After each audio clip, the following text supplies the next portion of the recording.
live. You can start.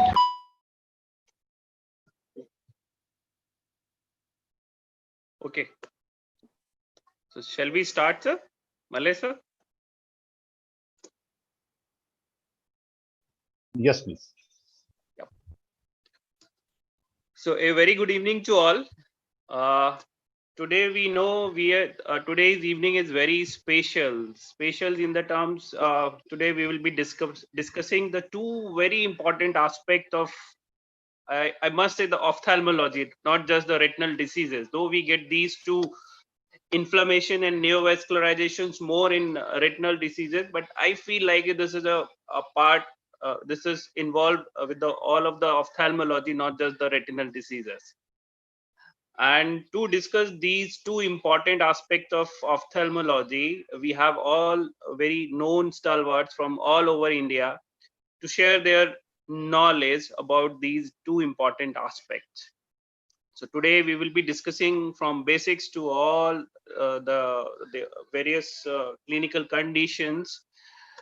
So just to start, I'm Dr. Manish, and on behalf of Kanpur Ophthalmic Society, I welcome our president, Dr. Kushwaha sir, and all the speakers, our panelists, Dr. Sandeep Saxena sir, our speakers, Dr. J. Vishwas sir, Dr. Rajanarayanan sir, Dr. Majumdar sir, Dr. Rima ma'am, Dr. Rajiv Raman, Dr. Darius Roff, Dr. Vijay Tomar, and Dr. Malay, who has designed and conceptualized this webinar. And I also welcome all the lovely audience there. And so without taking too much of time, I'll just request our president, Dr. Kushwaha sir, to have a few words, and then we'll start this webinar. Kushwaha sir, over to you. Good evening, everybody. I welcome all the members of the Kanpur Ophthalmic Society. I would like to welcome Dr. Manish Saxena, Secretary of the Kanpur Ophthalmic Society. A special thank to Dr. Malay Chaturvedi for such an interesting choice of the topic, inflammation and new vascularization in retinal diseases. Today, along with us, we have Dr. Partha Pratim Datta Majumdar, Dr. Rima Bansal, Dr. Rajanarayanan, Dr. Rajiv Ranjan, Dr. Daniel Shroff, Dr. Jyotimay Vishwas, and Dr. Vijay Tomar. I welcome all the speakers and would like to thank you all for gracing us with your presence today. Now, I would like to call the Dr. Malay Chaturvedi to continue today's event. Thank you, Dr. Kushwaha. Dr. Malay. This has been a customary here that we do in welcome everybody, and then we start with the program. So,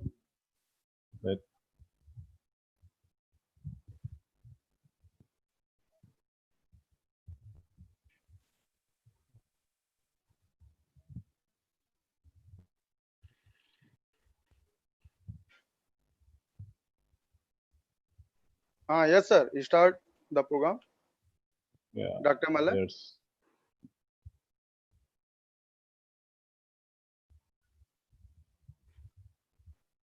Just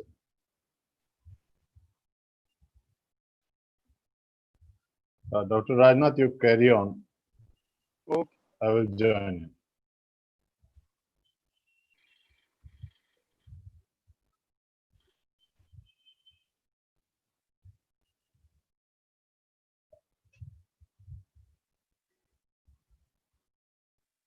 You carry on. I think with the first presentation, you can start with.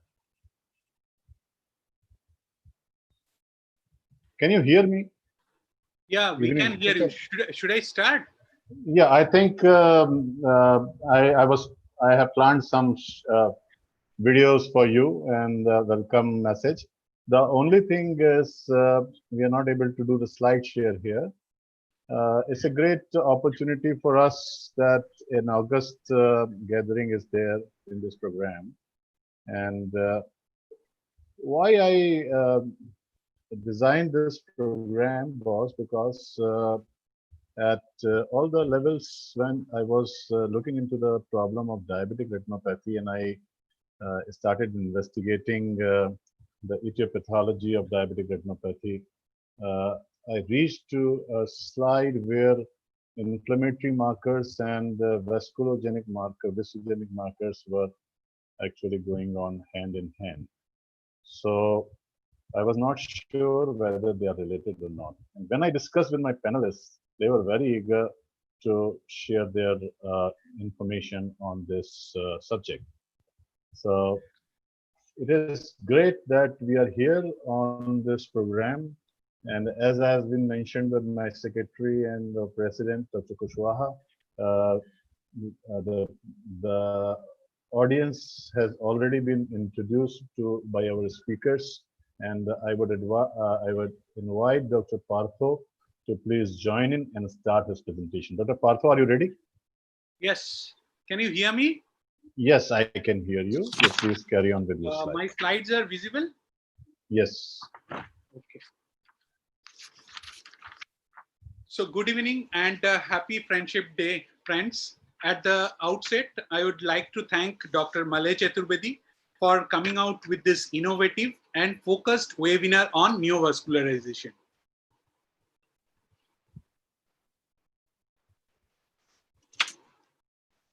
I'll be talking on the basics of neovascularization. So this presentation is an attempt by a non-basic science presenter to summarize a very complex process of neovascularization. I have tried my level best to draw a few diagrams and simplify the concept of the process for the benefit of the postgraduate and clinicians. Thus, various angiogenic factors other than VEGF and advanced concepts such as activation of Tie2 were not discussed in this presentation. And also, I hope that you will understand that the pathophysiology or etiopathogenesis of each ocular neovascular disease is beyond the scope of my presentation. So let's start. The concept of blood vessel formation and growth was first mentioned by the Greek philosopher Aristotle in 4th century before Christ. The term angiogenesis derives from the Greek word angios, which means the vessel, and genesis, which means birth. The British surgeon John Hunter is often erroneously credited with introducing the term angiogenesis in 1787. But if we see, there are mentioned much before that about this term angiogenesis in the history. Now, the formation of the new blood vessels can be achieved by two different mechanisms. The first one is vasculogenesis, which is characterized by differentiation of precursor cells like angioblast into endothelial cells. Like you see here, the endothelial progenitor cells, they coalesce and ultimately forms a lumen and build there is subsequent blood vessel formation. The other method of blood vessel formation is angiogenesis. So angiogenesis means growth of new capillaries from pre-existing blood vessels. Though this diagram shows about the sprouting of the capillaries, we'll discuss this in details. Now, angiogenesis can occur both physiologically and pathologically. The physiologic angiogenesis occurs during wound healing, in females during menstruation, ovulation, and the development of placenta. This is about angiogenesis. The ocular angiogenesis is the abnormal growth of blood vessels in the eye and is invariably associated with the vast majority of the ocular diseases, which eventually lead to a catastrophic loss of vision. Now, how severe is the burden of ocular angiogenesis? If you take US, only in US, the neovascularization was observed in, ocular neovascularization was observed in 1.4 million patients annually. And if you take the global scenario, that ocular neovascularization, it's some messages coming, the host has, am I audible? Yes. Audible. You're audible. It's coming, the host has asked you to start your video. Sir, we can't see you, that's why. Okay. I was thinking the streaming will be smooth if I switch off the video. I hope it's okay. So the global scenario, it's 7 million people worldwide is affected by the ocular genesis.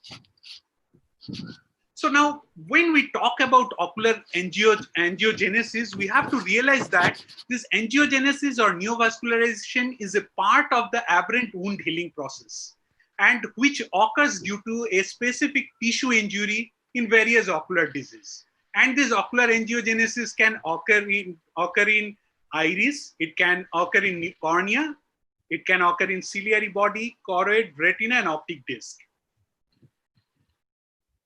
Now, coming to the angiogenesis specifically, there are two categories. One is the sprouting angiogenesis. What happens here? There will be a branching of existing blood vessels with formation of a tube with lumen. So this we'll discuss in details again. So one category is sprouting angiogenesis. Another category is intussusceptive or non-sprouting angiogenesis. Now, the non-sprouting angiogenesis indicates the splitting of the blood vessels. As you can see here, it divides into two by reorganization. Now, this intussusceptive or non-sprouting angiogenesis is a very new discovery, which was first observed in lungs and described only in 2002. Compared to sprouting angiogenesis, it is much faster and efficient form of angiogenesis, as there is no endothelial cell proliferation is involved. Also, the non-sprouting angiogenesis has been described more commonly with tumor models. However, one should remember both these angiogenesis can occur in a particular disease condition and can occur concurrently. Now, the biggest question is, how does angiogenesis starts? For example, in eye, how does the ocular angiogenesis starts? This answer is the angiogenic switch.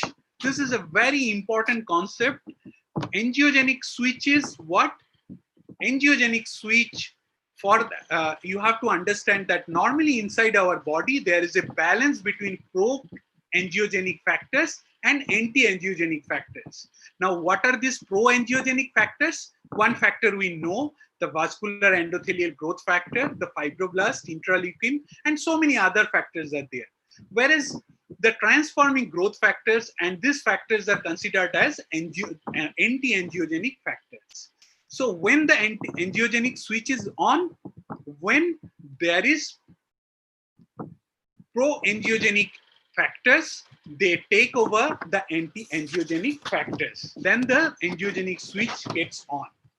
Now, what are the events that lead to this angiogenic switch, switching off of the angiogenic switch on? So there are various biological activities that can trigger this angiogenic switch, like mutation, for example, activation of oncogenes or loss of tumor suppression genes, metabolic stress like hypoxia, low pH, similarly mechanical stress like pressure generated by proliferating cells, immune or inflammatory response. Also, one must understand a basic thing, that metabolic activity of a tissue and blood perfusion to that tissue are key factors in these indications. The retina is one of the most metabolic active tissues in the body, and it has a very high oxygen demand. So when the metabolic activities increases suddenly, there may be a state of tissue hypoxia. So now let me give an example here. So if you remember that prior to 20 weeks of gestational age, the retinal metabolic demand is less, and hence the need for nutrition for retina is low. The photoreceptor outer segments, these are not very active, and the entire retina can be supplied by diffusion from the choroidal circulation. The choroidal circulation can supply the entire retina. Now, what will happen? The retinal metabolic demand is low, so the choroid can't take care of the entire retina, choroidal circulation. But at 28 to 38 weeks of gestational age, the situation changes dramatically. the retina and brain began to function in the gestational period, and so the vision begins. So what happens in the infant retina? If you see, the photoreceptor cells become suddenly active, the outer segment replenishment or the nutrition heats up, and what will happen? There will be very increased metabolic demand in the infant retina. So what will happen? The choroidal circulation won't be sufficient. That's where the retinal vessels starts taking up, and they start supplying the human retina. So as a whole, we see this kind of structure in human retina. And you must understand that the oxygen supply and demand must be balanced properly for this active regulation. And our body continues to monitor that, and ocular genesis is a process to counterbalance it. Now, there are several experimental models which suggest that the hypoxia is the primary stimulus for this pathological retinal angiogenesis, and VEGF seems to be the cardinal growth factor for mediating this retinal angiogenesis. So I'll explain the next episodes with the help of this graphic. So let me introduce this graphic here. You can see here, these are the endothelial cells. These are the basal lamina of the blood vessels, and this red color one is the lumen of the blood vessels. And here is the smooth muscle cells and the pericytes here. So now what happens here? Now inside the eye, whenever be it a uveitis or any other metabolic disease like diabetes mellitus or any kind of disease, whenever there is a hypoxia, there is a factor released called hypoxia inducible factor. So this factor is very unique, and if you see, it's very though it has been proposed many years back, but the concept is evolving. For example, the Nobel Prize in 2019 was attributed to 3 scientists who researched on the hypoxia-induced factor, how they senses and adapts the cellular response to oxygen availability. So this hypoxic-inducing factor, it will prompt the endothelial cells to release the nitric oxide, and there will be induction of the VEGF transcription by the endothelial cells. So now these endothelial cells will start releasing the VEGF, and this VEGF, if you can see here, this will start gradually start replicating this endothelial cells. So now VEGF is a very potent mitogen. So under normal condition, the endothelial cells are very quiescent cells undergoing division approximately 1 every 1,000 days. You can imagine. But when this VEGF starts secreting and it becomes, endothelial cells become activated, the cell division can occur every 1 to 2 days. So gradually there will be replication of the endothelial cells, and these endothelial cells will start secreting metalloproteases. So the metalloproteases, we know, is a zinc-containing enzyme which can dissolve any supportive ocular structure. So what will happen? There will be enzymatic degradation of the capillary basement membrane and interstitial matrix here. As you see here in the gap, it is the enzymatic degradation of the endothelial cells. Now, one of these endothelial cell will become tip cells. This tip cells is very interesting. So tip cells, how it happens? Because of the breakdown of the basal lamina, one cell will become the leading cell of the sprouting vessels, and this leading cell will direct all other cells. Like if you remember the story of this Pied Piper of the Hamelin, so where the piper played his tune, attracting the attention of every rat and later every children of that city. So similarly, tip cells resembles this Pied Piper of the Hamelin. So it will send signal for all other cells which will subsequently follow the tip cells. So how it will follow? The sprouts will form gradually like this, and it will follow the tip cells, and gradually the mesenchymal cells will be added up, and there will be a deposition of basement membrane, and there will be formation of a column-like structure like this. So this is how the angiogenic vessels develop. So now we have understood the VEGF is a signal protein which produced by a cell, and these are angiogenic in nature. So my question is VEGF harmful? The answer is no. You have to understand that VEGF has a pluripotent growth cells. So there are many occasions where it has been seen that if you go for the non-selective VEGF inhibition, there may be regression of the normal vasculature also. So VEGF is not always bad. It has many other actions other than angiogenesis. So samely, the defective of gene in animal model has seen a lot of like vascular defects and cardiovascular abnormality. So there are so many the types of VEGF factors, but the most common is the VEGF-A. So normally when we talk about VEGF, it is the VEGF-A, which is therapeutically relevant. And also we have to understand there are various isomers, like till date, 8 isomers have been described.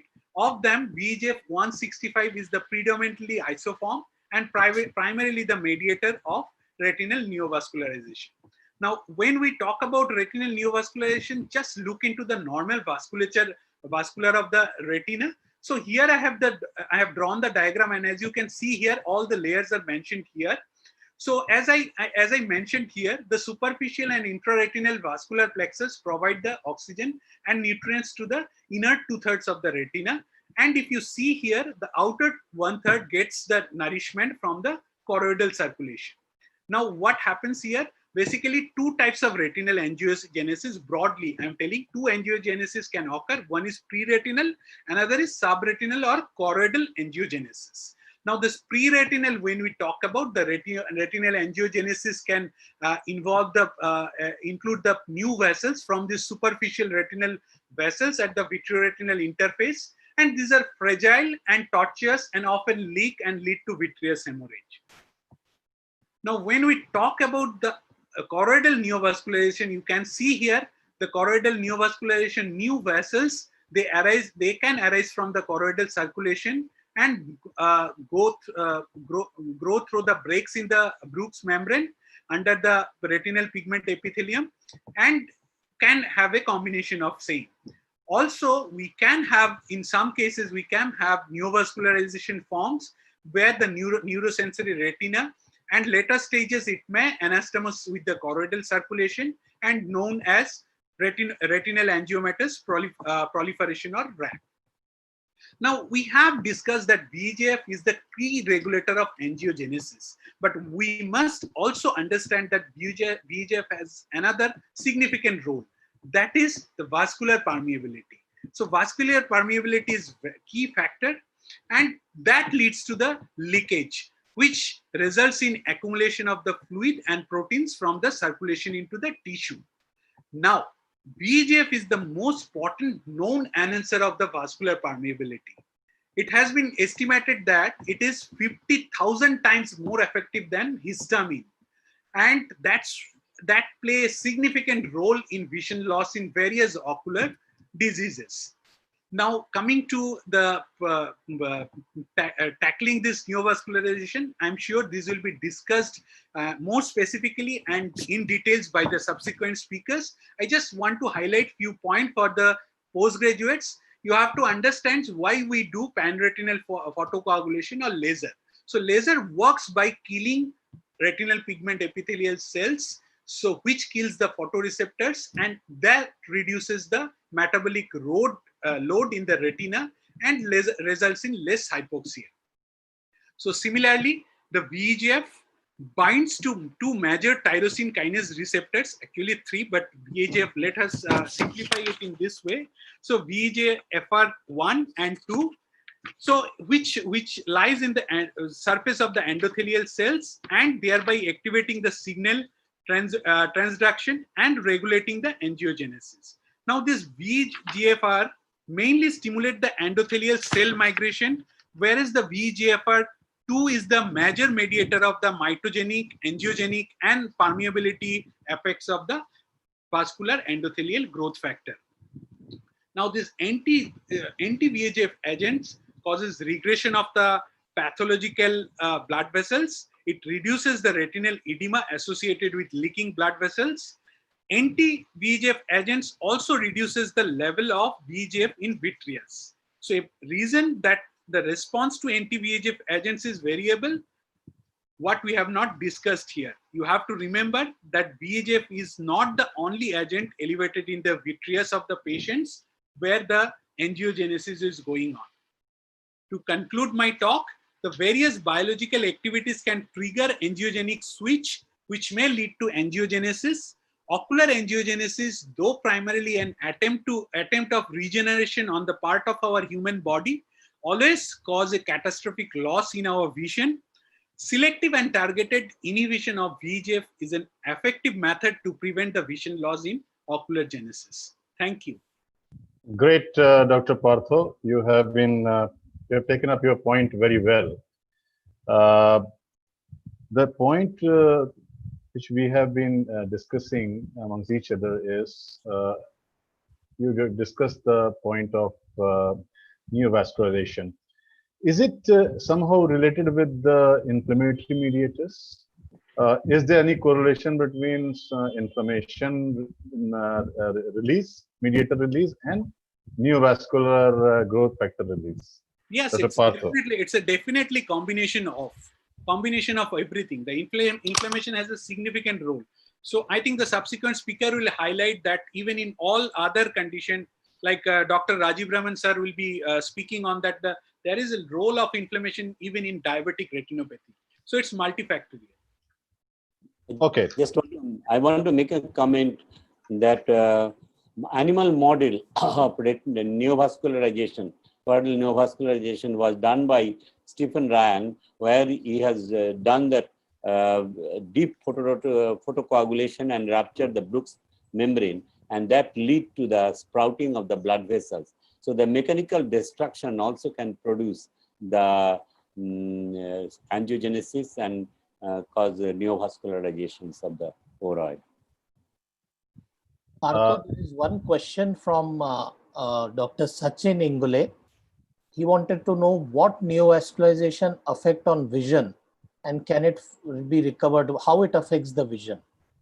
Any neovascularization is abnormal in ocular tissue. So I think it can affect the vision. And how it can be recovered, I think you people will be answering that. The specific the speakers will be talking on that. Yeah, just wanted to add one thing, Partho, you very nicely covered, and as you rightly said, many of the cases where it is choroidal or retinal neovascularization, the angiofibrotic switch, where the the conversion, and that's why especially in diabetic retinopathy you have this angiogenesis, and then there is this fibrotic switch, and then the tractional elements come in the retina. In choroidal neovascularization, it is the fibrosis or scarring of that. So this angiofibrotic switch seems to be a very important event. And there are now clinical trials which are going on, how we can visualize these angiofibrotic changes using adaptive optics OCT and polarization sensitive OCTs. So I think people are trying to look at the key event and can we identify whether this switch is happening or not. But that is the key factor as far as the visual damage, and only new vessels may not cause vision problems many times, but the moment this switch happens, there is a problem. So can I make a comment, Dr. Malay? Again, a very nice presentation, Dr. Partho. You covered a lot of basic science. Some clinical application or learning from the clinical side is that you mentioned that VEGF has a very high potency for vasopermeability. In fact, most of the treatment when we are using for anti-VEGF for most of the diseases, we are using for its anti-vasopermeability effect, including diabetic macular edema. We are using it for its anti-vasopermeability effect. Even in CNVM, when there is no fluid, that is, there is the first stage of non-exudative incipient CNVM. CNVM has started, but there's no fluid, subretinal or intraretinal fluid. As of now, the recommendation is we are not treating them. But when there is fluid, we are treating it. That means, again, we are using the anti-vasopermeability effect. And we also know that with the anti-VEGF treatment for a long time, in fact, lifelong, the patient still has some nice mature blood vessels under the choroid. So the end point of treatment is not the resolution of the new blood vessels. It's not, they don't go away. So it's the anti-vasopermeability effect which we are using the maximum.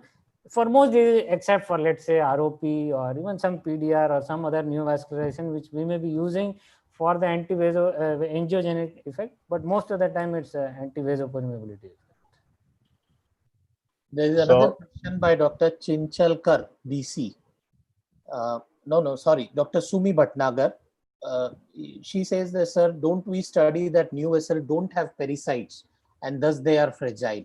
So why these new vessels are fragile? Basically, that's the question. Yeah, the new vessels are actually, they don't contain all the three layers of the blood vessels. So that's why they leak profusely and they bleed.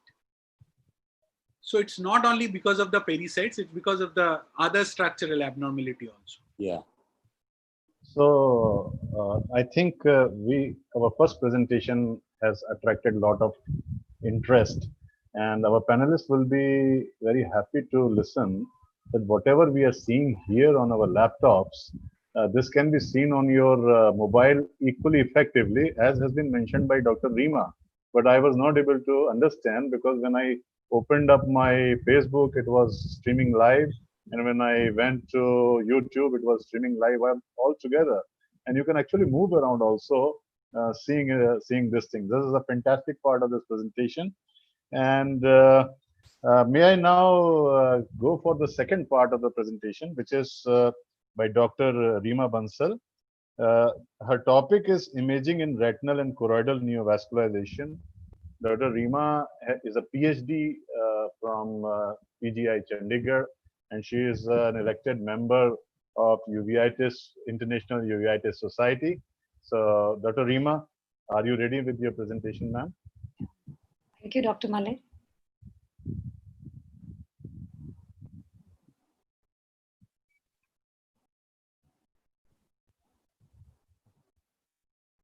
Is it seen now?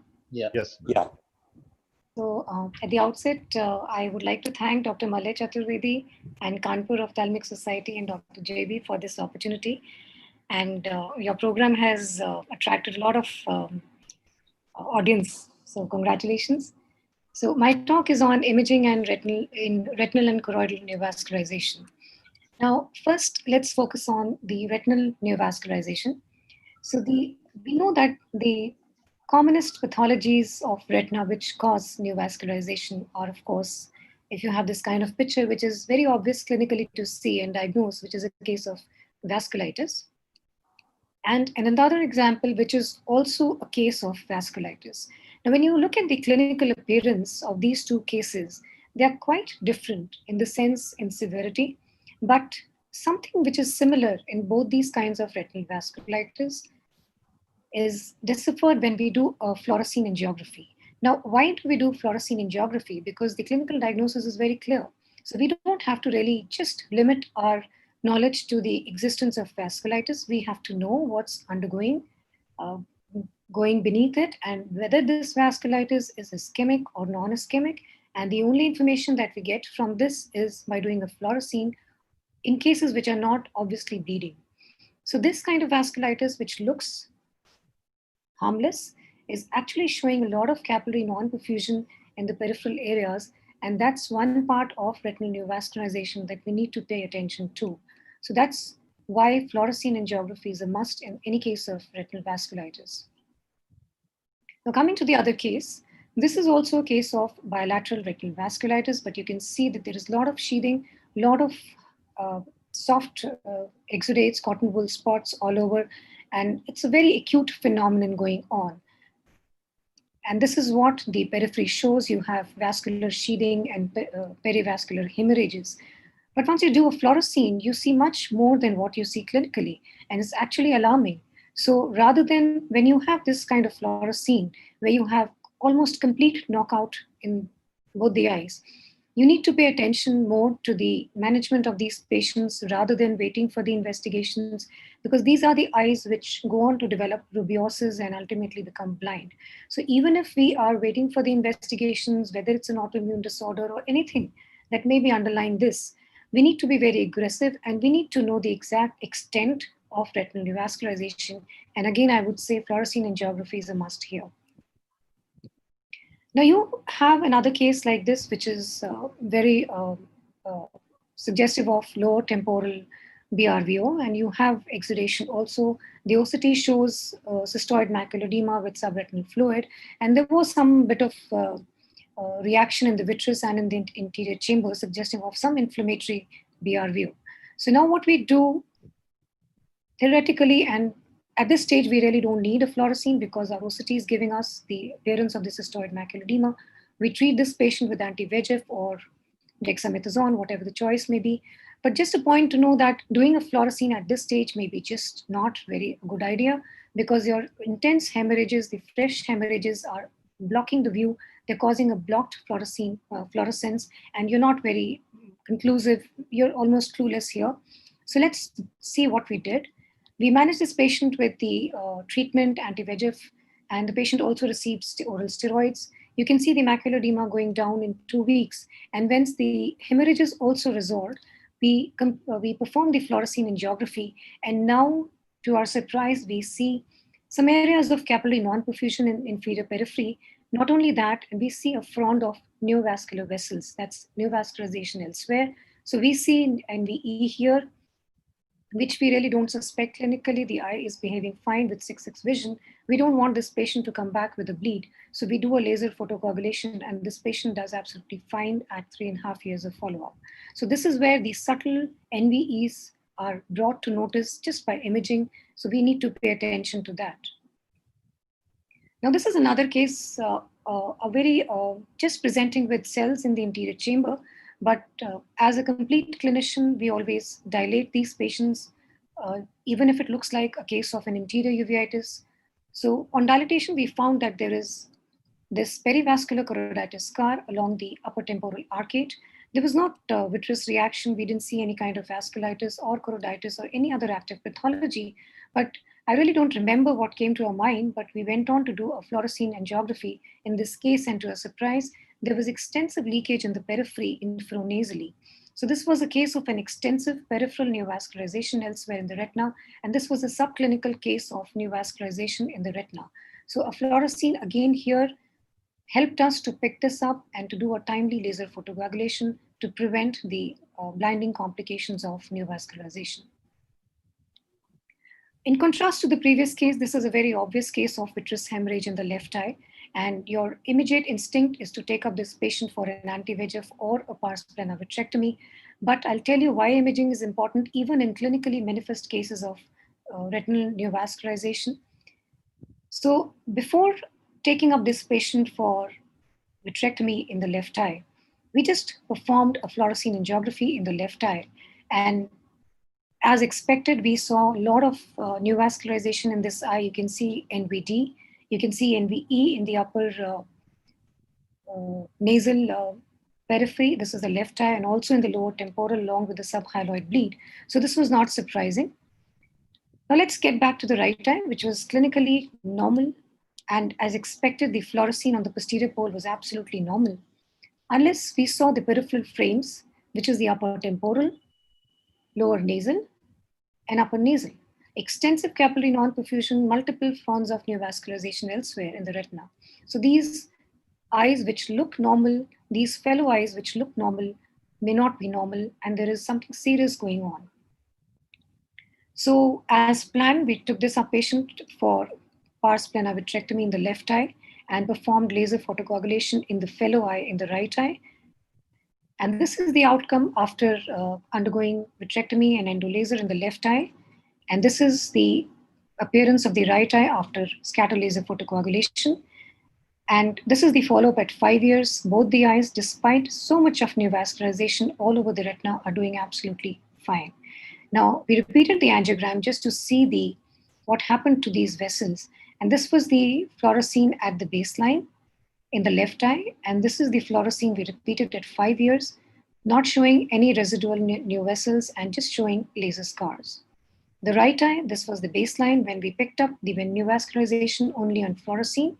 And this is after 5 years when this eye was adequately lasered and there were no residual NVE fronds.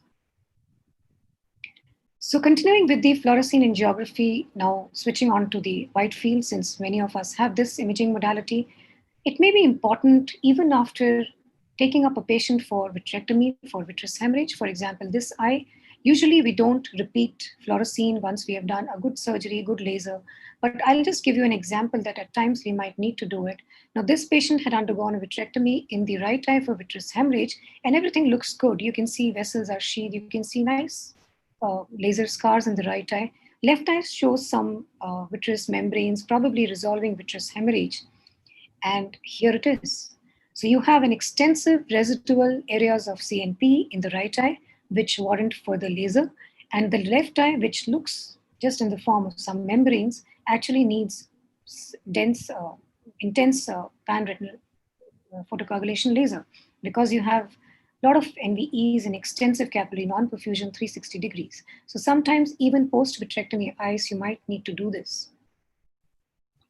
Now, continuing with the wide field angiography, this was a case of bilateral vitritis, and after all the clinical signs and symptoms, and we were contemplating on a diagnosis of Behçet's disease, and this is what we confirmed from the fluorescein, a very typical fern-like pattern in both the eyes.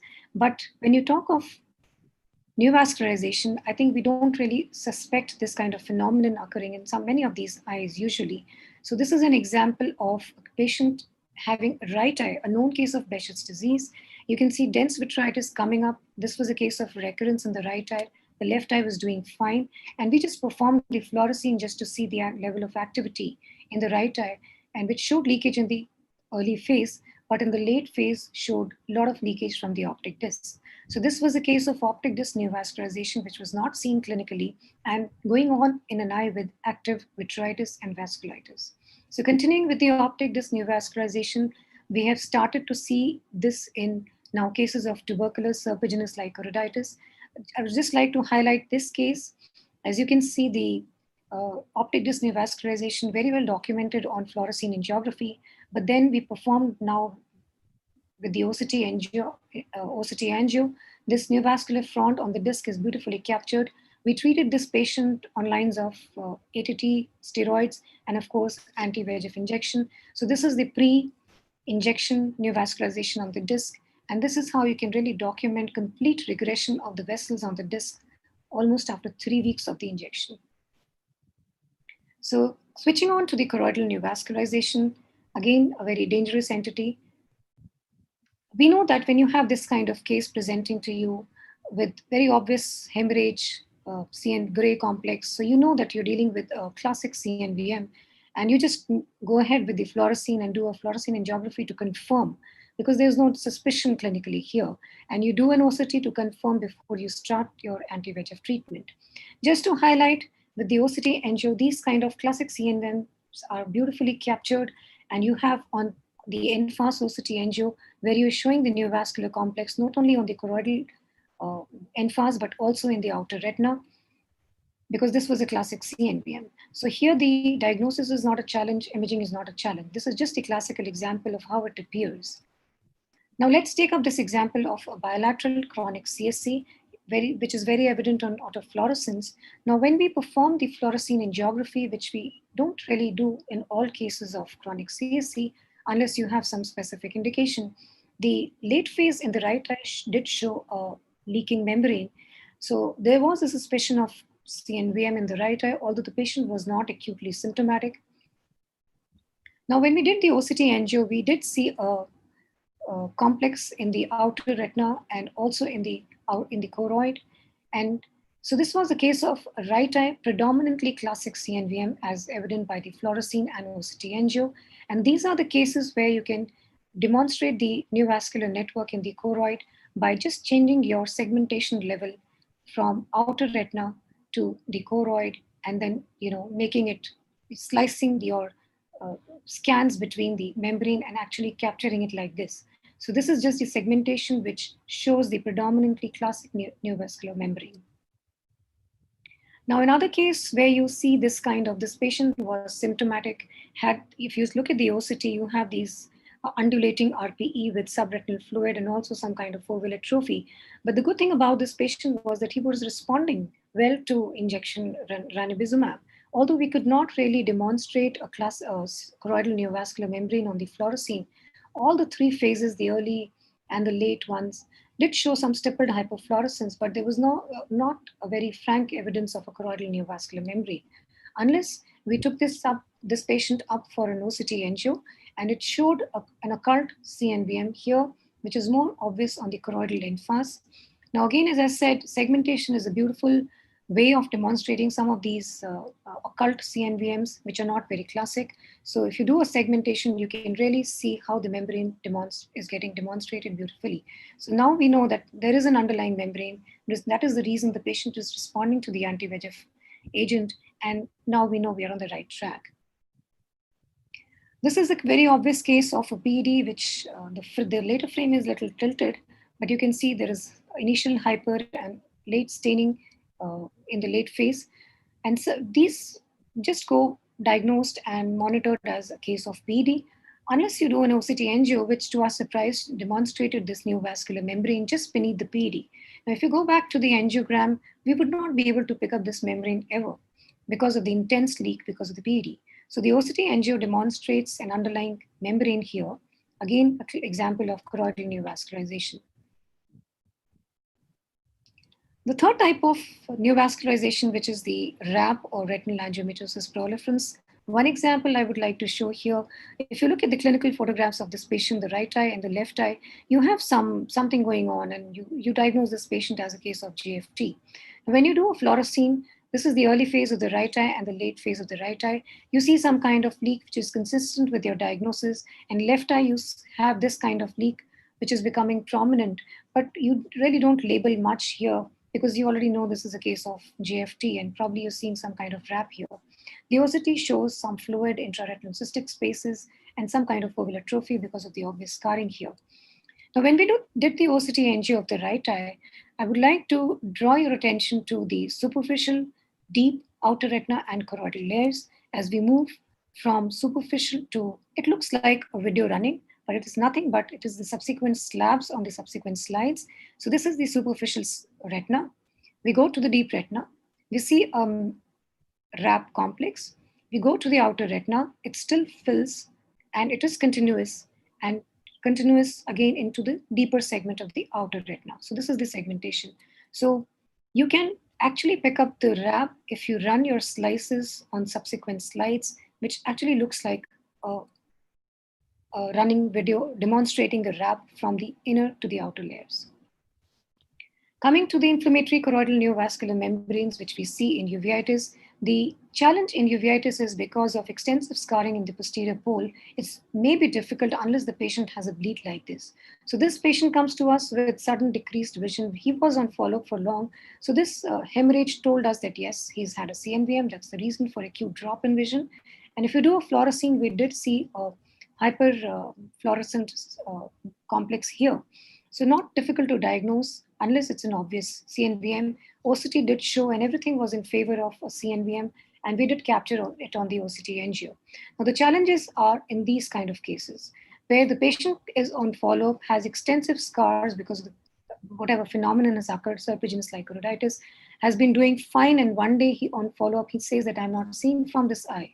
So everything is same. So what's gone wrong? His vision has gone down. So you can't pick because there is no hemorrhage, there's nothing, but you tend to do a fluorescein angiography. The left eye is showing staining because of the obvious scar that we saw, and the right eye, because of so much of background scarring, it's difficult to comment, although there is a leak here. But you need to confirm because you need to treat these patients with anti-VEGF once you're sure there is a membrane. So even if you don't see this, we're not sure of what leak because there is scarring. So is it staining of a scar? OCT, the spectral domain does not really show much. There is scar, there is some intraretinal cystoid spaces, but they may be there because of the chronic inflammation. It is the OCT angio which gives you a nice complex underneath all this scarring.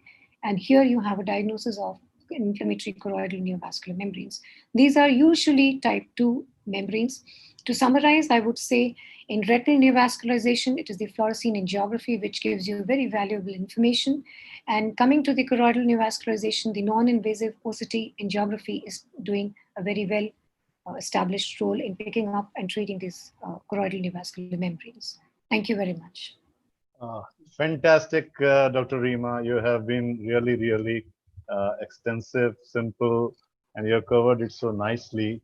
It is really a treat, and time is simply just flying by, and we don't realize till Dr. Rajanarayanan gave a click to me.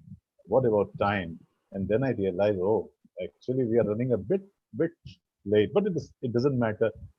It is really great. You gave a lot of time to angiography. There is one simple question. What about using less concentration and less volume? Do you think it really does the job even if you use low concentration angiography? I didn't get your question.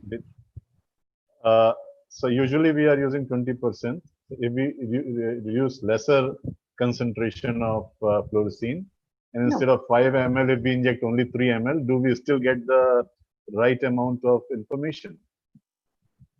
I think not really. It So doesn't. you We just, would like.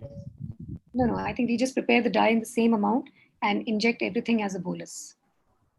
Yeah, Dr. Malay, probably you are trying to look at, can we use a lesser dose, especially in children?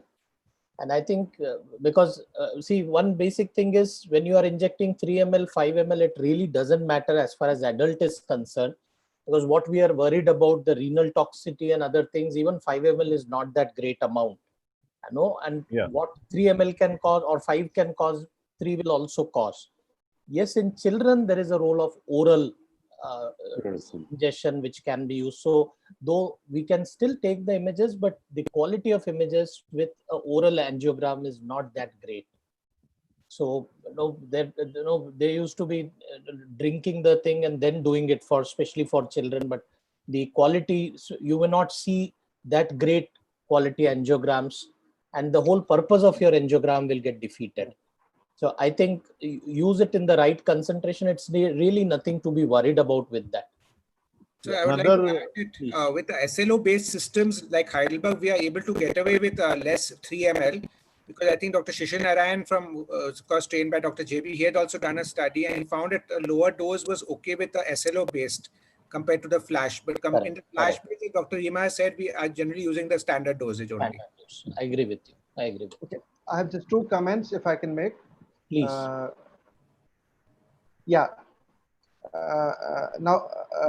that was a very nice lecture, and I think wide field viewing as well as wide field angiography has really changed the time of how we look at a disease.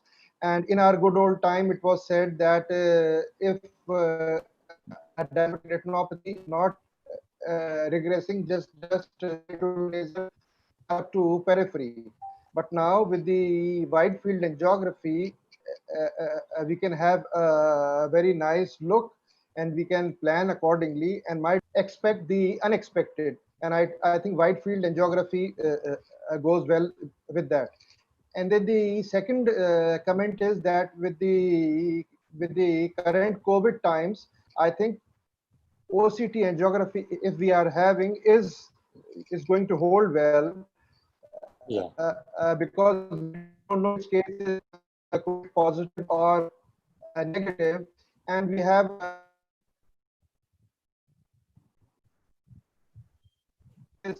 COVID.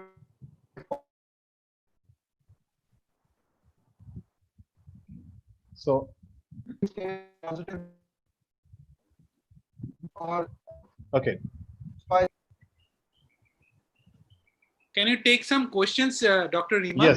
Yes. So Dr. Sukant Pandey. Dr. Sukant Pandey. Yeah. So Dr. Sukant Pandey from Kanpur. He has asked, are there any biomarkers in cases of vasculitis apart from the area of CNP which would help in differentiation? Predicting neovascularization. Predicting neovascularization. Clinical biomarkers? Biomarkers in cases of vasculitis. I think the FFA. No, basically what he's looking at, that whenever there is a CNP area, you do say that this is a marker, there will be chance of neovascularization which will be there. Is there any other biomarker in vasculitis which can predict that there will be a neovascularization? Yeah, besides CNP? I think if you pay attention to the sheath vessels in the periphery, and you look at the retina around them, and then you compare the retina elsewhere along the normal vessels, you see a difference on the appearance of the retina. You find that patch of retina being featureless or something like that, and you do expect that yes, this is probably an ischemic retina. So at times it may be hidden by the hemorrhages, but if you spend time and you can trace these sheath vessels, you do find that yes, this retina is different. The texture, the coloration, the colors, everything is different from the normally perfused retina along the normal vessels. But again, as said, you have to do imaging. You have to have an evidence of that. And also some vasculitis like TB, like sarcoid vasculitis. There is a never obliterated. Yes, sir. Please, sir. Please. I think in case of Eales disease, just by a look at the fundus, there is a specific difference clinically that you can say that this is a normal looking retina, and whereas the rest is not. There is a range of fluorescein angiography to confirm. Okay. So can we Yes, Partho, please go ahead? I think it's the time to go on to our next part of the program. And next speaker is Dr. Rajanarayanan. He is looking after Suvin Retina facility at LBPI. He is currently also the secretary of VRSI. And when I asked him about his credentials, he said only this much is enough. So that is the magnanimity of Dr. Rajanarayanan. And he will be talking about choroidal neovascularization in ARMD, challenges in diagnosis and management. Dr. Rajanarayanan. Good evening, everyone. Thank you, Dr. Malay, Dr. Kushwaha. It's a pleasure to be part of this meeting, and after the wonderful presentations of our previous speakers, now I'll be moving on to a slightly different topic, which is macular degeneration. I will not be talking about Avastin or Lucentis or Eccentrix or Eylea, how we have got good results, but rather I'll be focusing on some basics and also how we can modify the currently available treatment regimens in our advantage. But going back to the basics again, we should know that CNVM is not a disease by itself. As has been spoken by Dr. Partho and Dr. Rima, there are many causes of CNVM other than just ARMD. So it's important to know the etiological classification. As I said, CNVM is just a sign, and there can be so many diseases which can be associated with CNVM, apart from just inflammation, which is and causing choroidal neovascularization. There was also a patient of parafoveal telangiectasia or juxtafoveal telangiectasia, which was shown by Dr. Rima. But this is just a composite of so many different causes, right from choroidal osteoma to myopia to angioid streaks to iridomacular degeneration, high myopia. So many causes of CNVM other than ARMD. So it's very important that we pick up the cause of the CNVM and not just treat the CNVM by itself, that is just giving injections, that to a 3-month injection course, and then we see. Because sometimes there can be other serious underlying diseases, including when we saw inflammation in the previous talk, then we have angioid streaks. If you see angioid streaks, you will have to investigate further systemically. So there are so many things to look out for in a case of CNVM. So what are the types of CNVM based on OCT? We do OCT quite a bit. In fact, it's a default investigation nowadays in any case of CNVM. But then how do we use that? We just should not look at the fluid and say, okay, I will inject. If there is no fluid, I will not inject. There is so much more information which can be gained from the OCT apart from just the fluid. We will go through some of them. So there can be CNVM in different layers of the retina. ARMD CNVM, typically if you do an FA, they will be of the occult CNVM variety or the minimally classic, that is most of the component is occult variety. And if you look at their OCT correlate, while you say classic and occult based on FA, nowadays we don't do FA that much, but still if you want to correlate them, if you do an OCT, you will see that the occult CNVM are the ones which are mostly below the RPE. That is the type 1 CNVM. Type 1 means the choroid. And we all know that even FA, the occult CNVM features are that they are not easily well delineated. The leakage starts appearing very late. Hyperfluorescence is very late. And that is because anything behind the RPE, FA is not a good tool. ICG is a better tool. But once the CNVM comes above the RPE on the OCT, that is in front of the RPE, then FA starts picking up very nicely, because once it is in front of the RPE, melanin doesn't block the FA, it's very nicely imaged. So type 2 CNVM is above the RPE on OCT, and those are the ones which are correlated as classic CNVM on FA. And then we have another, that is the type 3 CNVM, which Dr. Rima also mentioned. It starts intraretinally and then it goes subretinally into the subretinal space or the sub-RP space. So these are the three major types of CNVM. Apart from just looking at the fluid, should I inject or not, please also look at these features, whether the CNVM is predominantly under the RP, above the RP, or is it intraretinal, because this has a lot more information.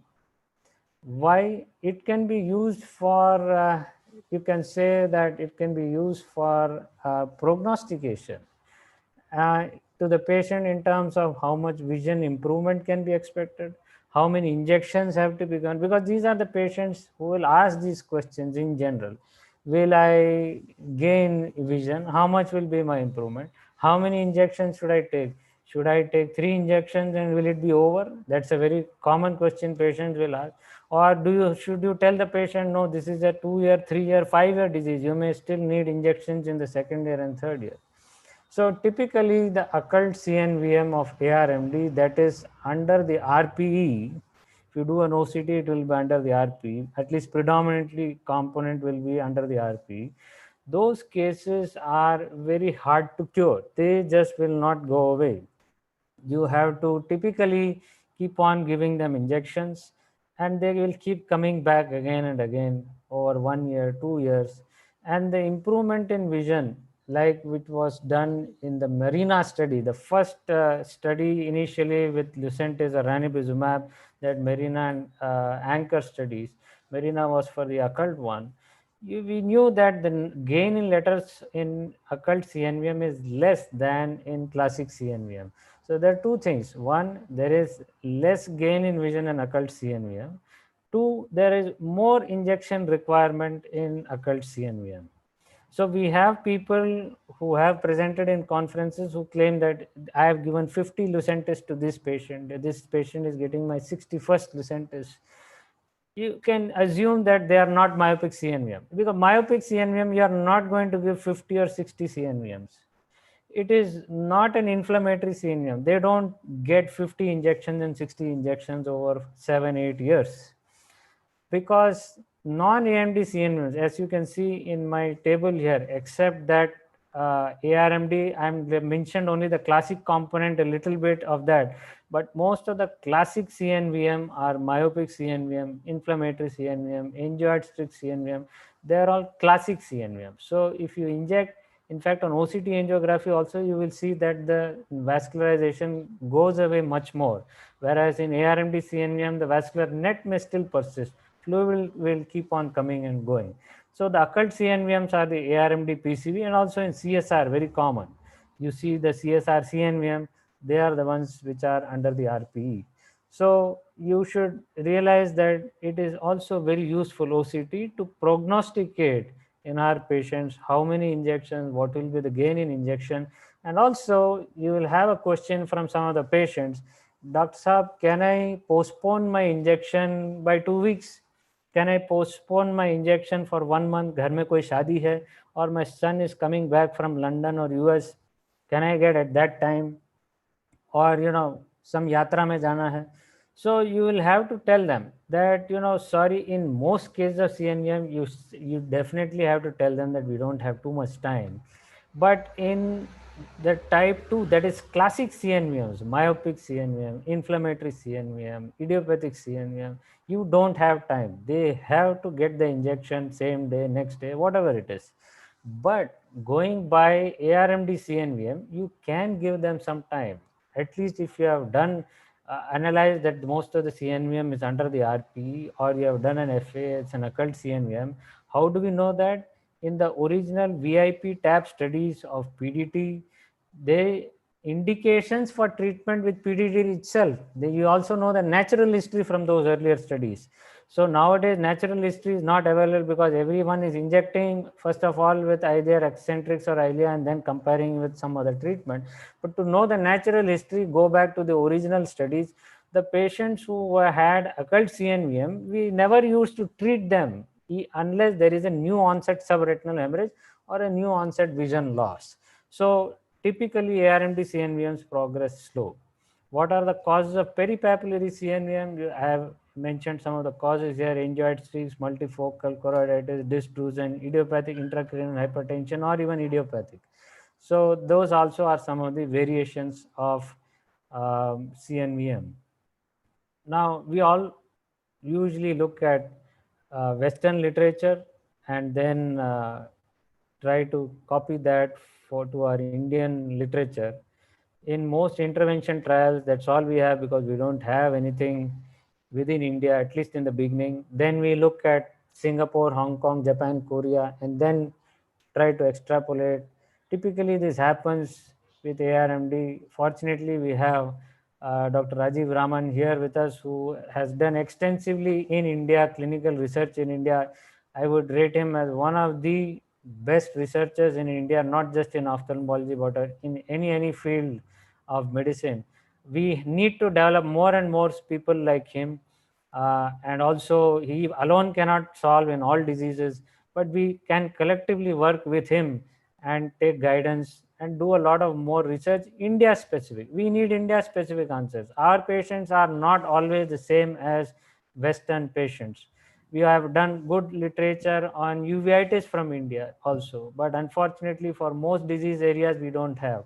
So there are a lot of differences between ARMD in the Western population and Indian population. You will now see a lot of studies being presented in ARMD complement factor inhibitors or many other gene therapy trials or some other therapeutics, biologics.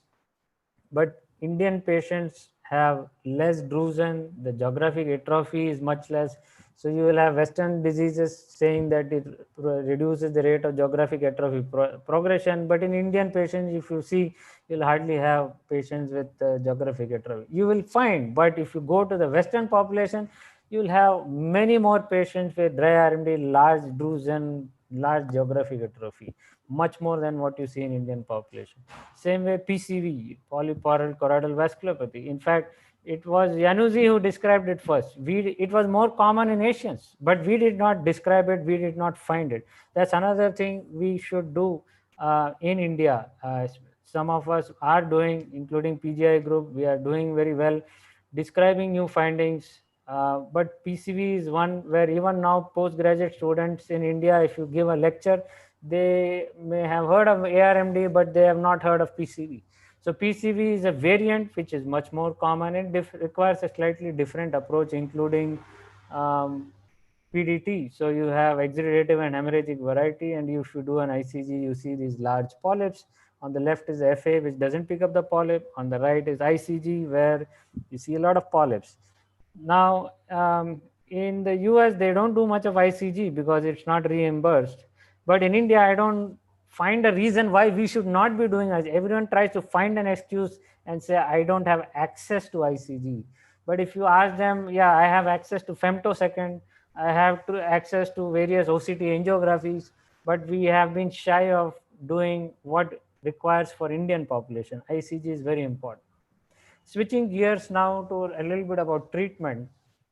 Not everything subretinal should be injected. This patient had been given 2 intravitreal injections in the left eye for a subretinal suspected CNVM, and this patient was from West Bengal, had pigmented scar and a subretinal hyperreflective material in this eye, but obviously there was no sign of actually CNVM. And when we did the OCT repeated here, we saw a flat RP line mostly overall, but this thick hyper-reflective material did not suggest a CNVM. There is hardly any RP elevation over here.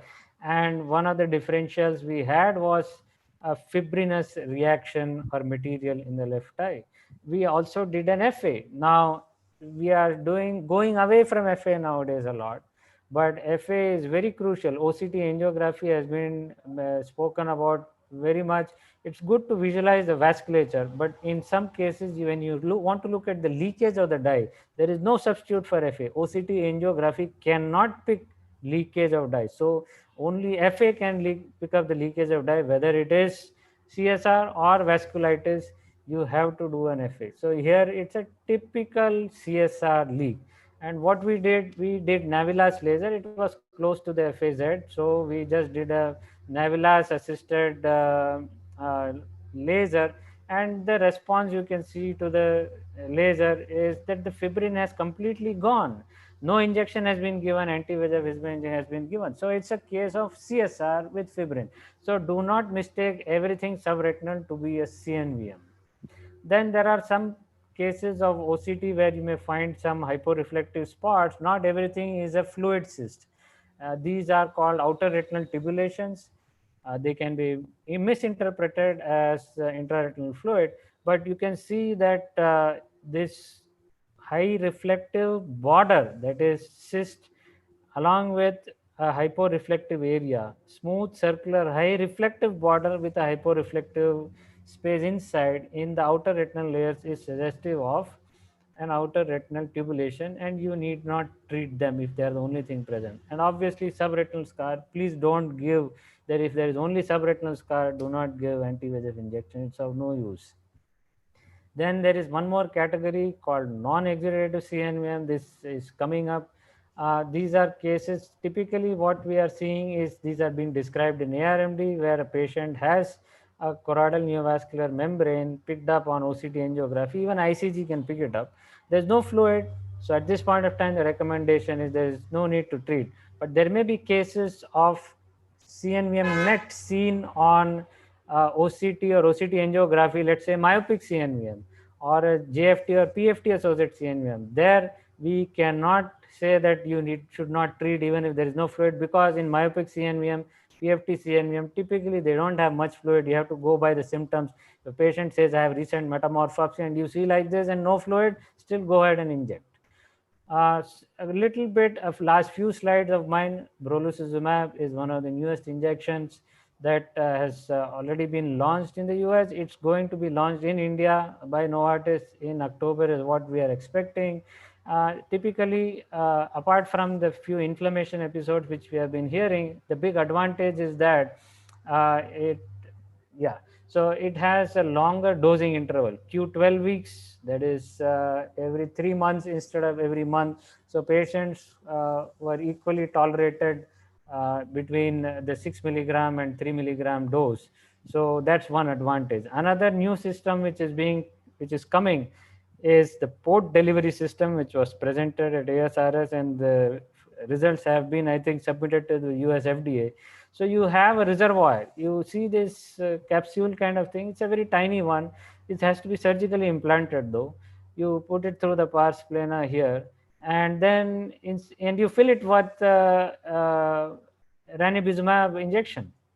And you can fill it once in a year or twice a year. Once in 6 months or once in 12 months is also possible, that you just inject it within this reservoir. The patient doesn't need monthly injections. It lasts for 6 months to 12 months. So that's one thing which probably we are going to get soon. And the other thing which recently, unfortunately, abicipar or DARPin product of Allergan did not get approval because of some inflammation events. There is another method of combination of DEX implant and anti-VEGF treatment. If there is treatment resistance, you are given 3 injections and the patient edema is not resolving, you can sometimes, in some cases, these are, I have done so far, we have a collection of about 30 patients. One of these patients, I'm showing an example, who received 4 bevacizumab, 1 ranibizumab, no change in the fluid. You see large fluid, more than 1500 or close to that. And with 1 injection of DEX implant and anti-VEGF, this patient in 1 month and then at 6 months. But this, yes, it can come back. The fluid has come back after a while in this patient. But yes, that's one way in resistant cases.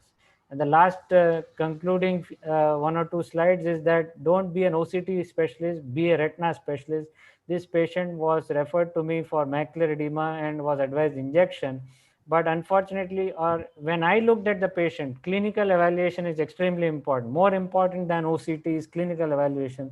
Find out why this patient may be having macular edema. I didn't find anything, no BRB or nothing. We just got one more scan and look at all the scans. You may be fooled by just seeing one scan. This patient actually has a macular hole. If you take the scan just through one of the edges of the hole, you will see only the edema. You will miss the hole. So instead of a medical case, this is actually a surgical case. So you need to be very careful. I will again repeat, don't be a retina specialist, OCT specialist, but be a retina specialist, which means look at all the scans, correlate with fundus examination, and repeat a fundus examination when you have in doubt. And this is the last slide. Get trained. If you want to give injections, please do get trained, both in medical retina and, as I said, not just OCT, this fluid or that fluid. Become a good medical retina specialist and know how to give injection. This is a cataract surgeon who is giving an injection. You can see they're entering at the right point, but the angle of the needle is not correct. Normally, retina surgeons will give towards the eye, towards the retina, but the cataract surgeon will give towards the lens. And this has gone into the lens. And phaco is being done, and you can see that the Ozdex implant has also come to the phaco, and that is being eaten up. So please get trained in whatever you want to do. Do not harm the patient. So in conclusion, control the urge for injection unnecessarily. Most common mistake is in clinical evaluation. CNVM is a sign. Always evaluate the underlying cause and get trained before you inject. Thank you very much for your kind attention. Great presentation, Dr. Raja.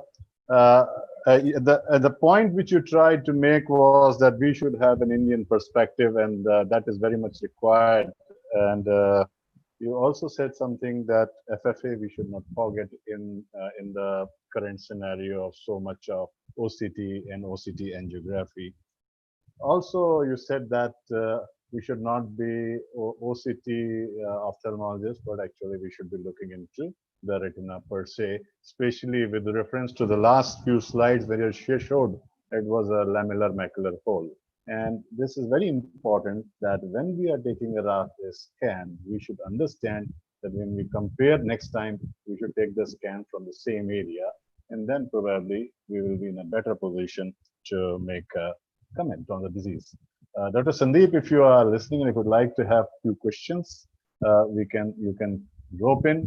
Meanwhile, there's a question on YouTube. Does VEGF have both angiogenic and inflammatory effects, Dr. Rajanarayanan? Yeah, I think so. The question probably is is related to whether it produces inflammation. Now, when I mentioned about brolucizumab, inflammation that we know has happened with other molecules also, whether it's aflibercept or ranibizumab biosimilars, it is not the antibody by itself or the protein molecule.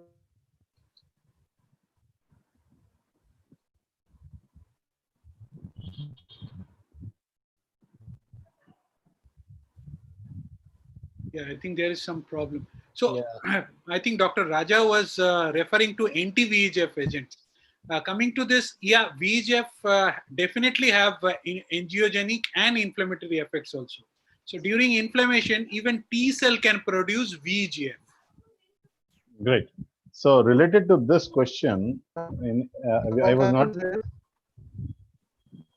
Yes, Dr. Sandeep. What happens is that So I think Dr. Sandeep's audio is what coming happens out. is, yeah,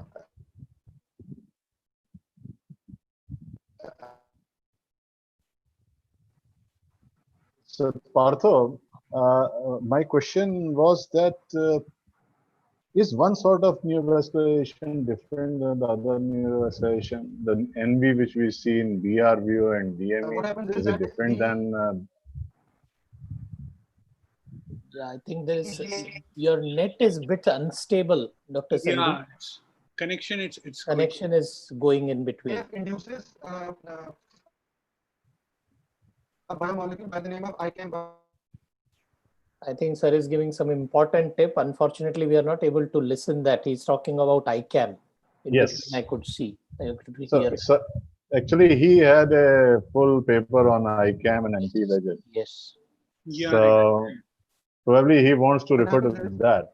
Yeah, what happens is that that is intercellular adhesion molecule 1, and that has a role to play in leukostasis, specifically in diabetic retinopathy or even in the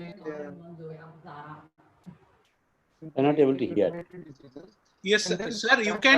You can try again.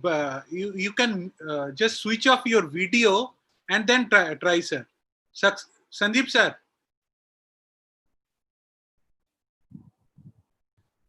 Okay.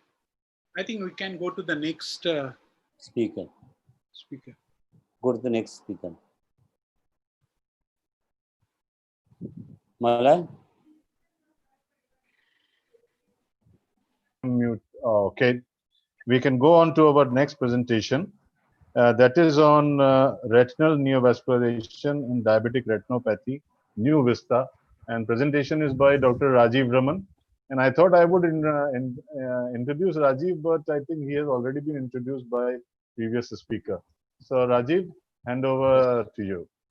Thank you, Dr. Malay. Thanks for organizing such a nice webinar on a very important topic, and really humbled by Dr. Raja's words. I would be talking something on retinal neovascularization in diabetic retinopathy. If you look at diabetic retinopathy, the classically used the classification which we have been using, we have a non-sight threatening and a sight threatening. Non-sight threatening is a reversible phase of diabetic retinopathy, and we all have learned that initially there is loss of pericyte and you have only hemorrhages, small microaneurysms, you call it as mild NPDR. Then there is a progressive blood retinal barrier breakdown where you have other lesions of retinopathy, you call it as moderate. And these two stages of diabetic retinopathy are reversible. Many times this is important because a patient with moderate NPDR, you're giving a counseling, no macular edema. You tell him to have a good glycemic control and other systemic parameters. You can give him a good news that you can become even no DR.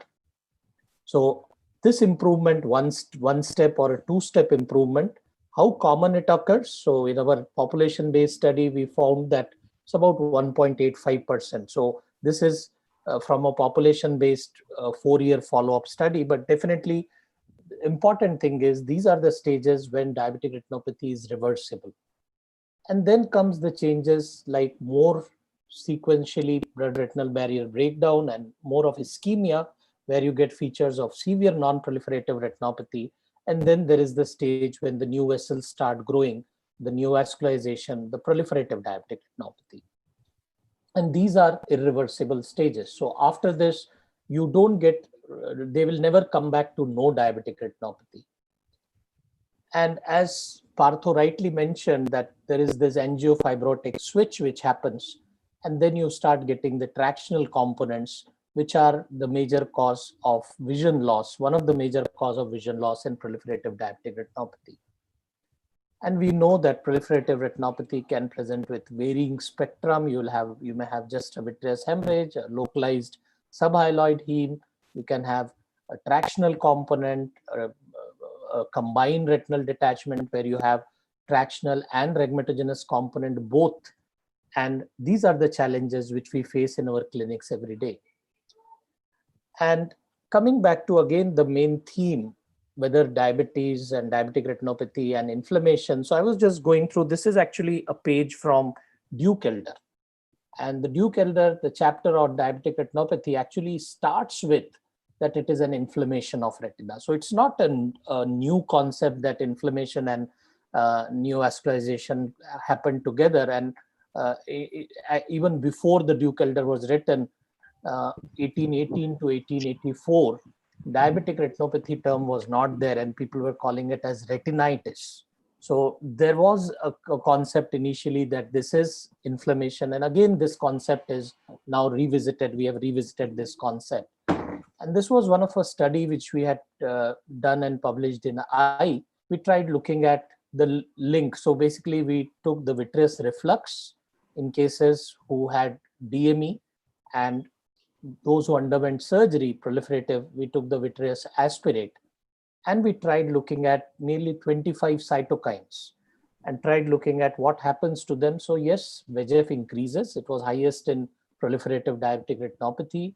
DME also it is increased, but definitely PDR, the levels of VEGF, as we have seen that it is one of the driving force for new vessels. So VEGF was really very high. But what was alarming was that there are lots of other cytokines which are mainly the inflammatory cytokines. They are also increased in proliferative disease. And these are the cytokines who had at least twofold increase in more than 50% of the cases. So it's not that proliferative disease is just VEGF is the biomarker. So you have a lot of other inflammatory mediators, and there are a couple of mediators which are there in both PDR and diabetic macular edema. So the newer vistas, I thought I can cover one or two headings in this 12 minutes, and I'll be covering some newer diagnostic modalities which we can use in PDR and the role of anti-VEGF in the retinal neovascularization in PDR. So one of the things which Dr. Rima had initially covered was a wide field photograph. And this is a newer concept now in diabetic retinopathy. We were used to seeing these 7-field, classically called as ETDRS 7-field photograph. And the belief was that all the lesions of retinopathy happen in this area, but actually it is just 30% of the retinal area. And now there are more and more evidence that all the lesions of diabetic retinopathy can even occur beyond these 7 fields. And there are studies very well done by Dr. Paul Aililo, who explained that these lesions have actually more risk of progression. And even the grade of retinopathy, classically, we were using the the 7 fields, and 10%, if we even consider the outside lesions, 10% of them, the severity scale will change, meaning that you diagnosed it as a moderate non-proliferative, it may actually be a severe, or you may be missing a proliferative disease. And also the studies by the same group found that majority of lesions, maybe hemorrhage, irmas, or neovascularization, more than 60% of these lesions are outside these 7 fields.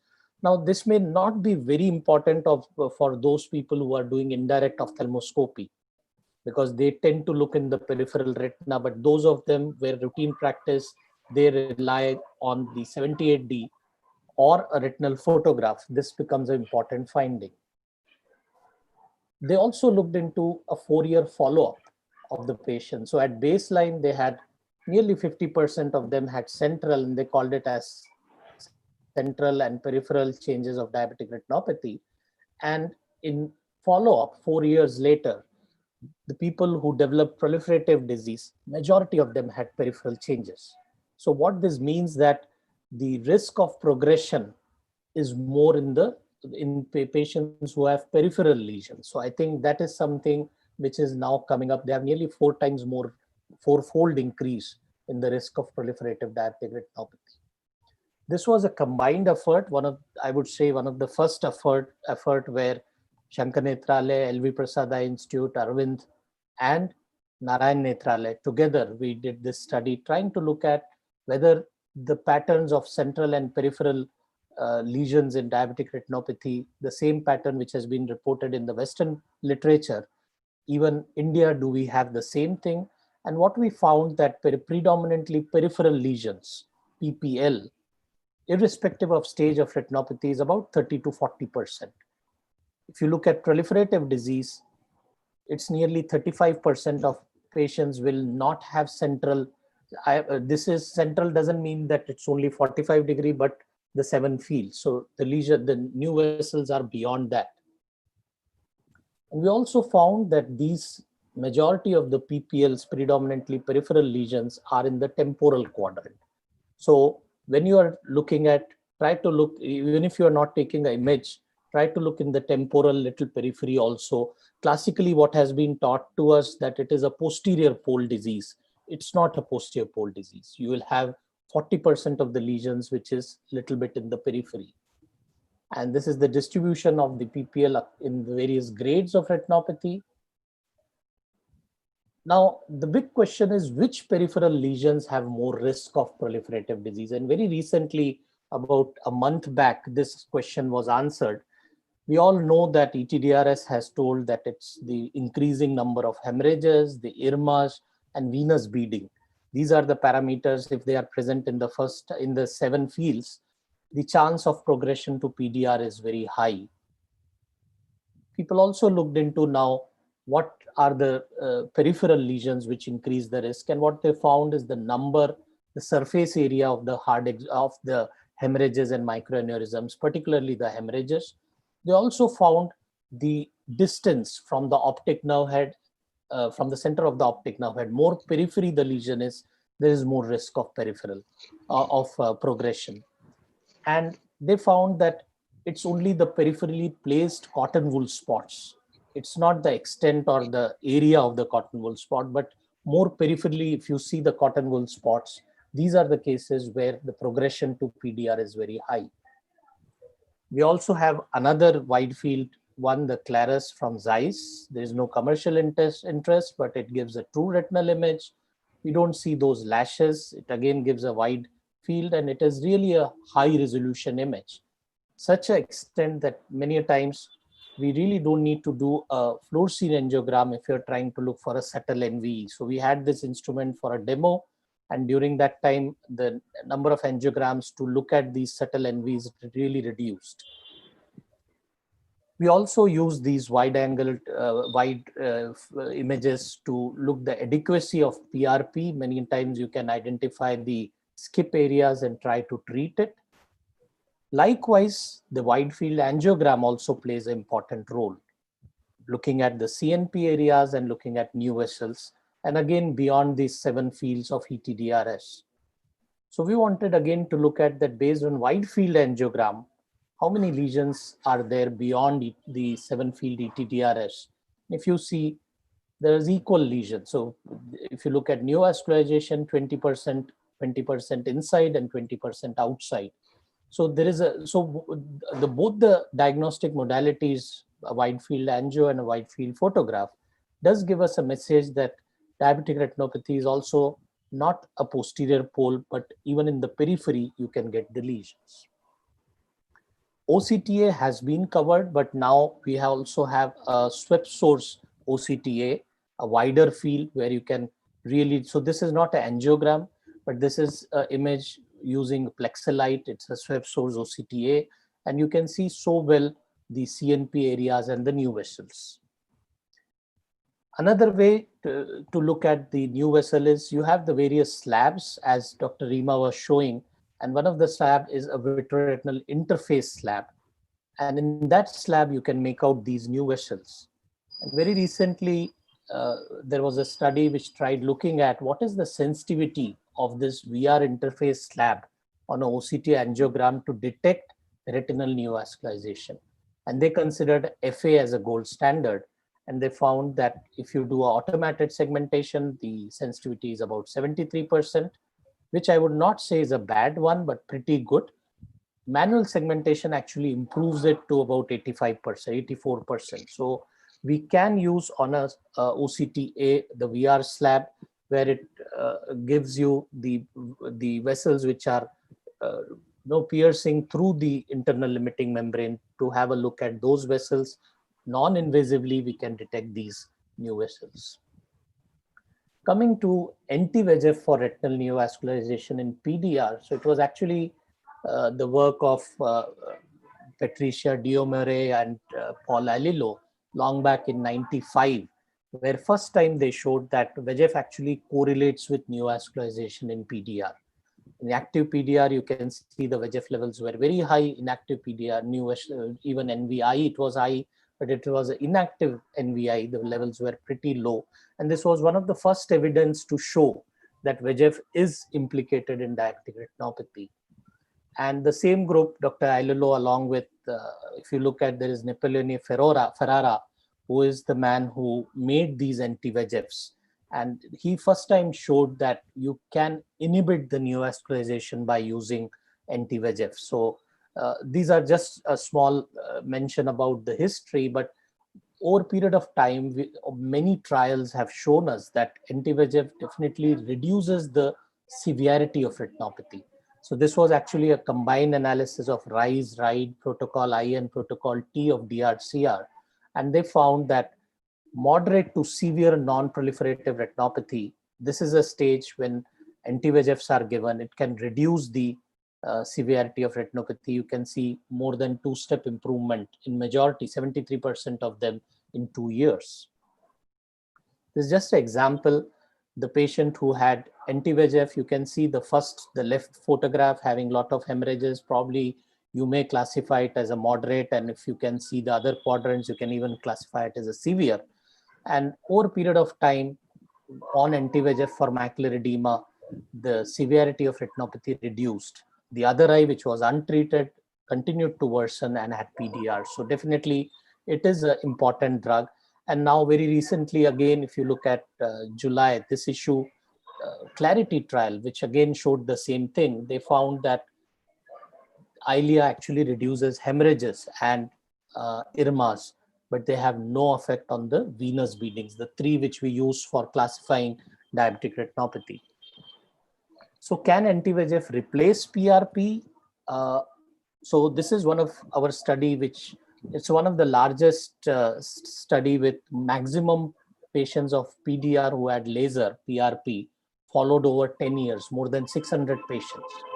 And we did in this study found that 89% of them, so it's not a one-stop solution that you do laser, it is over. 89% needed supplemental PRPs over a period of time. And this is the visual impairment, the incidence of visual impairment in proliferative retinopathy. And a third of them required vitrectomy over 10 years. So PDR has been traditionally managed with PRP, I would say to a reasonable good extent. The newer studies, the Protocol S 5-year results and the Clarity study with Eylea gave us some insight that anti-VEGFs can be used in PDR. I'm not going in detail of the studies, but what I thought, just the take-home messages where that anti-VEGF alone performed well. However, it was in this tightly controlled clinical trial environment where you had very frequent visits of these patients. However, the durability is limited. There is a continued need of injections. So first year, they needed nearly 6 to 7 injections. Even between second year to fifth year, every year there were 3 to 4 injections which were needed. And again, 85%, 84% of them required a rescue laser during this 5 years. One advantage which the 2-year follow-up study gave us, that visual fields were better as compared to PRP because you're destroying a normal retina, so field reduces. However, 5 years, they found that retinal non-perfusion continued to expand. So disease progression does happen, and there was a visual field reduction in the 5-year results. So at this time, if we go by these trials, anti-VEGF for PDR can be regarded like we need to continue it indefinitely, long-term treatment. And anti-VEGF versus PRP versus combo, more the decision is based on presence of DME, because DME and PDR, if they exist together. Previously, we used to treat the nasal retina, and then after 2 weeks, or along with it, do the macular treatment and then go ahead. But in an anti-VEGF era, in evidence of all these trials, we can start with anti-VEGF and later on add PRP. Compliance is important. The cost and medical stability are the other factors you need to take into account. Compliance is actually a key factor whenever you are thinking of anti-VEGF as a sole modality in treating the neovascularization in PDR. This was a study. They found that nearly 77% they lost more than 3 lines if they were lost to follow-up and they were treated with anti-VEGF alone, just showing example. So this was one of my patients who had Modi, not our Narendra Modi, but had the maturity onset diabetes of young. And these are the cases, especially the Modi 2 and Modi 3, they have more risk of PDR, they have nephropathy. And this patient, if you look at, had laser done, fovea is relatively spared. You can make out that vision may be reasonably good, and had these angry looking vessels. He underwent fill-in PRP and 2 anti-VEGF injections, and we did counsel him that the patient may need a surgery, especially in the left eye, in the near future. And on follow-up, you can see the magic. New vessels all went away because of anti-VEGF and the laser in the right eye. Left eye, though there was some hemorrhage, but reasonably good response in both eyes. And this is the time he was lost to follow. And he came after 6 months, and this is the right eye. You can see so many new vessels. So it is much bad than the one, and the left eye actually became worse. So the message is that only and only if the patient is a good compliance, he's ready to come every month, you can think of starting with a lone anti-VEGF. Yes, anytime you can do a fill-in PRP. So just to conclude, I started with a link between inflammation and new vessels, spoke something about predominantly peripheral lesions of diabetic retinopathy, which can be picked up on fundus photograph itself, the role of wide field angiograms. OCTA, yes, I would not say it can replace FA, but yes, the newer swept source OCTA definitely has got wider applications, especially in diabetic retinopathy. FA actually, just to add one thing, that fundus fluorescein angiogram captures the superficial network. Till now, we were seeing only those networks, and we know now in diabetic retinopathy, the intermediate, there is also an intermediate and a deeper network. There are a lot of changes happening in that. So it definitely gives us a little more idea about in depth rather than on the surface what is happening. We also learned that anti-VEGFs have a role in reducing the severity of retinopathy. And lastly, anti-VEGF can be used in PDR as a sole therapy in a select situation, especially compliance is an important factor. I'd like to thank my team, the VR department. Thank you very much. Any questions? I'll be happy to take. Fantastic. Fantastic, Dr. Rajiv. You are actually the first one to take up this association of inflammation and neovascularization. In fact, when I was preparing my slides, I asked this question: is diabetic retinopathy an inflammatory disease? And you have partly answered it. One question I'll start, and then Dr. Sandeep will take over. Sure. Is macular edema is different than development of NV, because often they are not correlated, or are they correlated equally? We really actually don't know that which are the patients who will go towards macular edema and which are the patients who will go towards PDR, though there have been some very seminal work done by Professor Kunavas. He tried dividing into 3 phenotypes depending on the leakage, retinal leakage, as I said, vasopermeability versus the angiogenesis. But to be very true, it is not used. And they also looked into what is called as a microaneurysm turnover rate, because it's a very dynamic process. Microaneurysms form and they disappear, some new microaneurysms form. And what he predicts that these turnover rate, if we can calculate, that gives us an idea whether it is going towards DME or this. But in our clinical practice, we know that both can coexist together. No, so I would say at this stage, we really don't have an answer that can we predict whether it is going towards new vessel or it will go towards DME. Dr. Rajiv, I have a question. Okay, great. Please. Just quick question. Since you have a lot of experience on doing VEGF studies, VEGF is believed to degrade, and the concentration goes down with storage at -80. So how do you store and transport the serum and aqueous samples? Do you keep these samples at -80, or do you face -80? It is -80. You need to keep in -80, and that is something which is required, especially in doing, because many times when you use these kits, these are commercial kits, and you use it as a group. So you store these samples as -80. Yeah, because even -80 is supposed to be bad for VEGF. So I was wondering what's the best note. Yeah, but we don't have any solution. -80 only is the place where we store it. Fresh samples. -80 is Thank you. There is a question by Dr. Avidha Chaturvedi. Does the peripherally placed lesion progression more to PDR as compared to centrally placed ones? Yes, that's what I told, that they have 4 times more risk of progression to PDR. So, Dr. Paul, that's what I was mentioning in that slide, that over 4-year follow-up, they did find that those who have these peripheral lesions, they have more chance of progression to retinopathy. And does that have any correlation with watershed areas or vortex vein?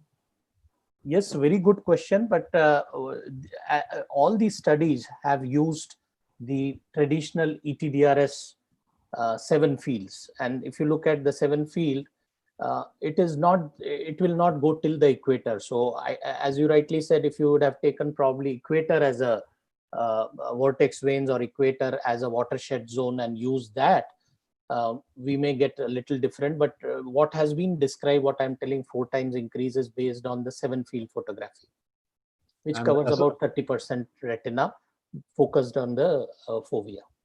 Associated question with that, why temporal periphery is more aggressive?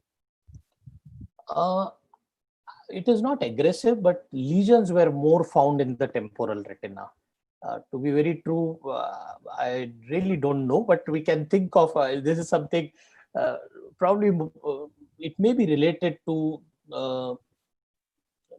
VEGF. Again, one thing is even the VEGF and all these mediators, because when we did this study, we found that the cytokine study, we found that variety of papers have described different. Somebody has described interleukins or IL-1B, somebody has told about. So they are regionally differentially distributed within the vitreous itself.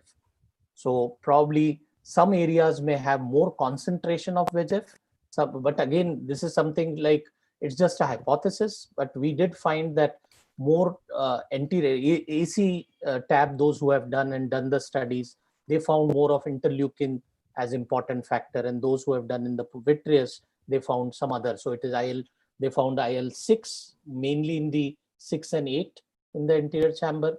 Vitreous, it is IL-1B and IL-1RA. So there are different factors. So probably all these are regional differences which are there, which may tell us an idea why temporal may have more. So probably temporally the VEGF concentration may be a bit more as compared to others.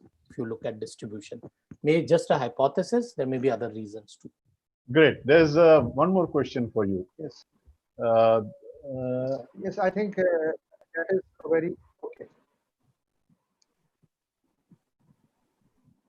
The question is for angiogenic switch. Hypoxia-induced increased VEGF in viable cells or non-viable cells? Asking because NV might be peripheral, but driving force lies posteriorly, as we see more proliferative at posterior pole than periphery on TRD.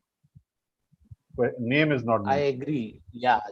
No, very good thought that majority of the cases, whenever there is an angiofibrotic switch, we get changes mainly in the posterior pole.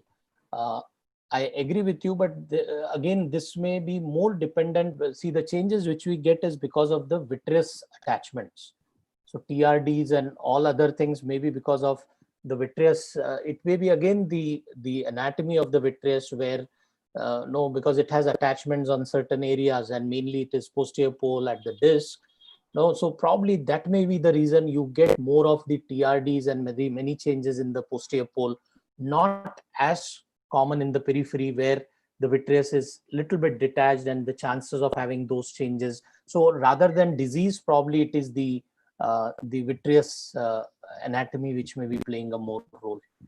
So you mean to say that it is not the retinal vasculature which is responsible for posterior thing, but is the vitreous attachment? Vitreous attachment, because what he is mentioning is actually he's telling that majority of TRDs in diabetic you see on the posterior pole, not in the periphery.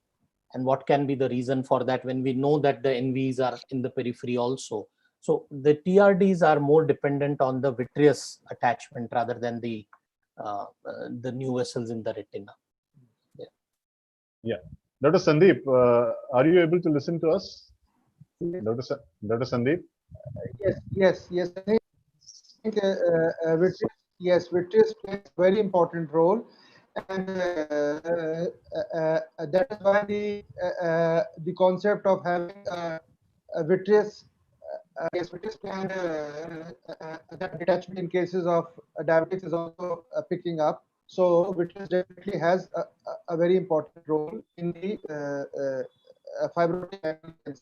Now, on the vascular distribution in diabetic retinopathy, about 20 years back, we had published work on topographic distribution of retinal neovascularization, but that was focused on Eales disease. So here we had found that about 20 years back, we had superior temporal quadrant was having more amount of neovascularization. And I think as I'm told that temporal quadrant holds well, so then some kind of vasculature thing is going on, more amount of in that quadrant which holds well for temporal kind of neovascularization in a majority of diseases. Yeah. So I think, Dr. Rajiv, your next target would be to look into superior temporal quadrant, I think. Yeah, so I was just, before we go to the next one, many of these things, topographically in the retina, there are differences. So actually yesterday, there is one of our paper which came in TVST looking at carotenoids. That's more relevant in AMD. And we did find regional differences there we have shown between inferior, superior, temporal. So I don't know, definitely it's not only carotenoid, but even there are many other things. Yeah. A good amount of neovascularization. And I think as Rajiv told, that vasculature thing is going on in that quadrant, which holds well quality of retinal diseases. So I think we now go on to our next speaker.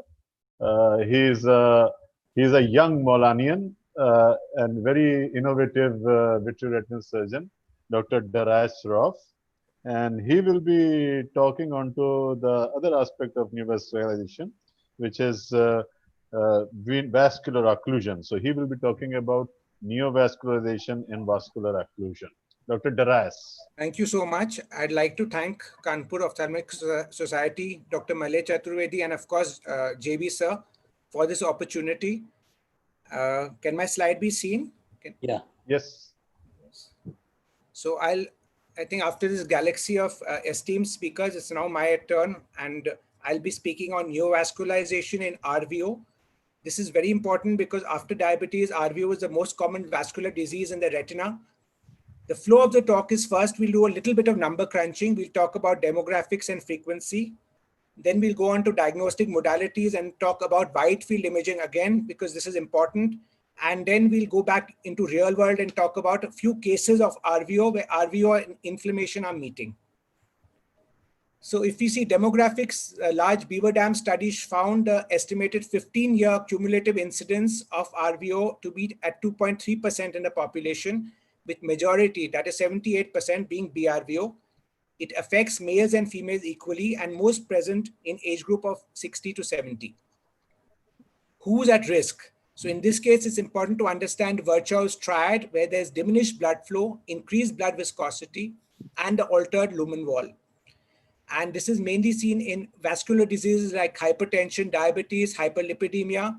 It's more common in glaucoma, patients who have hyperviscosity syndromes, dysproteinemia, blood dyscrasia, anemia, or elevated homocysteine. And of course, important for this talk is patients with vasculitis, which may be inflammatory, autoimmune, or infectious. So what is the risk of it? Because the topic of today is NV in RVO. What is the risk? So the classic study, the BVOS, the branch vein occlusion study, found that about 30 to 40% of patients with ischemic BRVO, and in that case study, because they studied the 7 ETDRS area only, they classified it as 5 disc diameters of scapulae non-perfusion. They have neovascularization of VTEAM compared to 11 patients with non-ischemic BRVO. And in CRVO also, they found a similar percentage of around 35% who were non-perfused developing compared to 10% who were perfused. So basically, if there's ischemia, there's 3 times more chance of neovascularization occurring. And in the CRVO cases, they defined it as 10 disc diameters or non-perfusion. At 3 years, they found a 45% chance of developing neovascular glaucoma after ischemic CRVO. And this is very important because we know NVG is a dreaded blinding complication of retinal vein occlusion. So let's move on to the diagnostic modalities. And we are going to basically talk today about 2 of these, the wide field angiography and the dye-less OCT angiography, both of which have broadened our horizons in a non-invasive manner, especially the OCT angiography. So this is like what Dr. Rajiv just described. He said the traditional photography is 30%, standard ETDRS 7 fields you can see covering about 20 to 30% of retina. But now with wide field, we have almost 200 degrees and more than 80% of retina seen in a single shot. So this has been shown by studies done by Dr. Schwartz group from the United States, where they did the ultra wide field angiographic characteristics of BRVO, and they found visualization of the peripheral retinal pathology, which Dr. Rajiv Raman also spoke in diabetes, but even in RVO, they found it to be useful for evaluation and treatment. And they found their study supports the hypothesis that areas of untreated retinal non-perfusion in the periphery may be the source of production of biochemical mediators that promote both neovascularization and macular edema. So this was on BRVO. Now we move on to CRVO. So CRVO also, they introduced the concept of ischemic index, and you can see the perfused versus the non-perfused area marked on this wide field photo. And they found that 21% of these patients who had neovascularization had an ischemic index of 75% compared to eyes which had no neovascularization, and that only had an ischemic index of 6%. So they found the ischemic index to be very well correlated with incidence of neovascularization. This is something we all know about, but they have kind of documented and published in Retina Journal. This is one of our own patients, so we have not calculated any index, but you can see the massive amount of ischemia in this patient, and this is kind of what the study has kind of shown. So that was a CRVO patient. This is one of our cases with BRVO, and you can see how the non-perfusion is going into periphery and how beautifully you can see the skip areas on the wide field image where we can add more laser for this patient. This is another patient with a RVO, and you can see the skip areas in the periphery, and these are the areas which need to be lasered well, and you can get a good idea of the entire area of the CNP non-perfusion, which is even extending here on the nasal side with the wide field imaging.